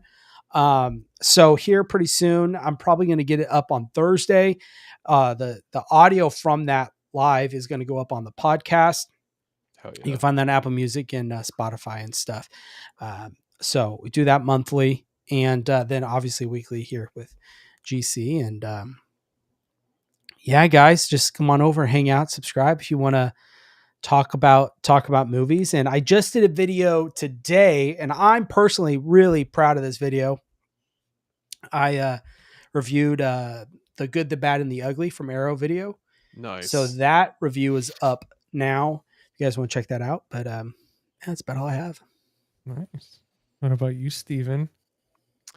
Well, you guys can find me at After Hours Video. I'm all over social media, and I have on Thursday, 10 p.m. Eastern Time, doing an After Dark live stream with Garrett and Mel from, Garrett from Born to Be Rad. So both part of the Rad Pack. Super pumped for that. And then outside of that, we got our Texas Chainsaw Massacre ranking that we have coming up on Beyond the Blood. So I'm pretty pumped for that. And then next thing you know, we're going to be gearing up for the Devil's Rejects, which is going to be here before we know it. So just getting ready to do a deep dive into that movie and all the special features, audio commentaries, all that good stuff.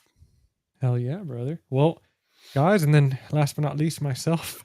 If you're watching this on my channel, I am GC, the host of Face the Movies and the podcast Friday Night Fright Night. As you've noticed, every single week we have a Cinema Rewind episode every Tuesday at 9 p.m. Eastern Time. And now, since last week, I started posting instead of once a month episodes for the podcast. I'm actually doing every Friday. So tomorrow, I'm recording the episode for this coming Friday, which is Event Horizon from Hell yeah. 1997.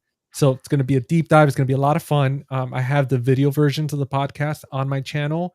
I just did Weapons, and it was Nice. a deep dive. So if you guys seen Weapons, make sure to check it out. Spoiler heavy. So I'm getting into that movie. So make sure to forewarned. And also, as far as for my videos as well, I have one on there recently from a haul that I did. I think I put that out about a week ago. But yeah, the podcast, you could find obviously YouTube, Spotify, Apple Podcast. And I actually made an announcement today. So if you go on my Instagram at Face the Movies, I am doing a giveaway. So for this giveaway, if I get to 500 subscribers, I'm going to be giving away the Arrow 4K box set of the Teenage Mutant Ninja Turtles. Oh, man. Yeah. And That's it. I might enter. dude, so excited for that. And obviously it wouldn't be possible without my friends at Valoria Video. They partnered with me. So once I get to 500 subscribers, we're going to go ahead and do a live stream. You're going to see some of these familiar faces hanging out with me celebrating. And we're going to do the live. We're going to pick the live winner on there. We're going to use a little wheel of fate and pick somebody random. And Valoria Video is going to ship out that box set once it comes out. Now, guys, in the meantime, if you do want to order something, make sure to check them out. You get 10% off of your order if you use my code FaceTheMovies10. And for any reason, if there's nothing on there that you're looking for that they have, I mean, listen, go ahead and support Jordan. Go to the movie room, support them as well. Fantastic people. Movie Den 10. You get 10% off your order. And I mean, you got two great companies on here, phenomenal people. And let's support physical media, small business, of course. But yeah, you have those codes on there. So Movie Den 10 for the movie room and Face the Movies 10 for Valoria Video. Nice. Now, to enter the contest, all you have to do is follow me on YouTube. Well, follow me on Instagram and follow Valoria Video and go ahead and subscribe on YouTube. Once you've done all these things, if you want to share the reel, you can.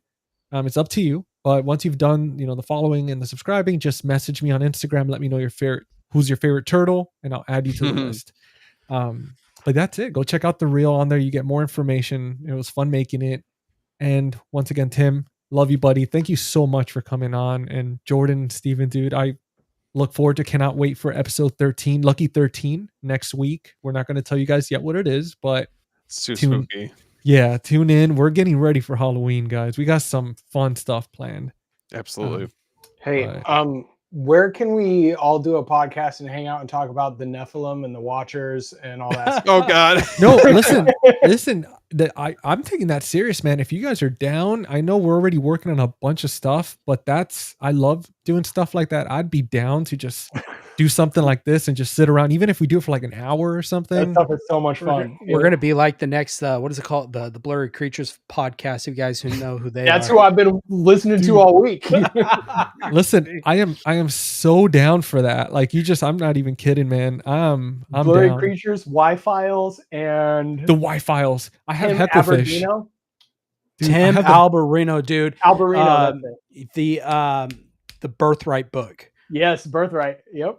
Dude, I know about that stuff. Okay. Yeah. All Okay. right. See, we gotta get together. Guys, We gotta talk back. You heard it here first. We're already, it's in the works. And Jeff, thank you so much, brother. Love you, man. Thank you for the support, dude. You've always been amazing. Everybody in the community has. I mean, I think we all signed up around the similar time to YouTube, and it's been such a ride, man. Everybody's been so amazing. But yeah, well, I mean, guys, I think that's it. Again, never stop the tape and always be kind and rewind. But most importantly, don't go into the Perron household by yourself. Yeah, stay away. But Don't do it. Don't do it unless it's for a bunch of chickens and maybe 1 million shekels. But, guys, we'll see you on the next one. See you guys. See you later. Later, guys.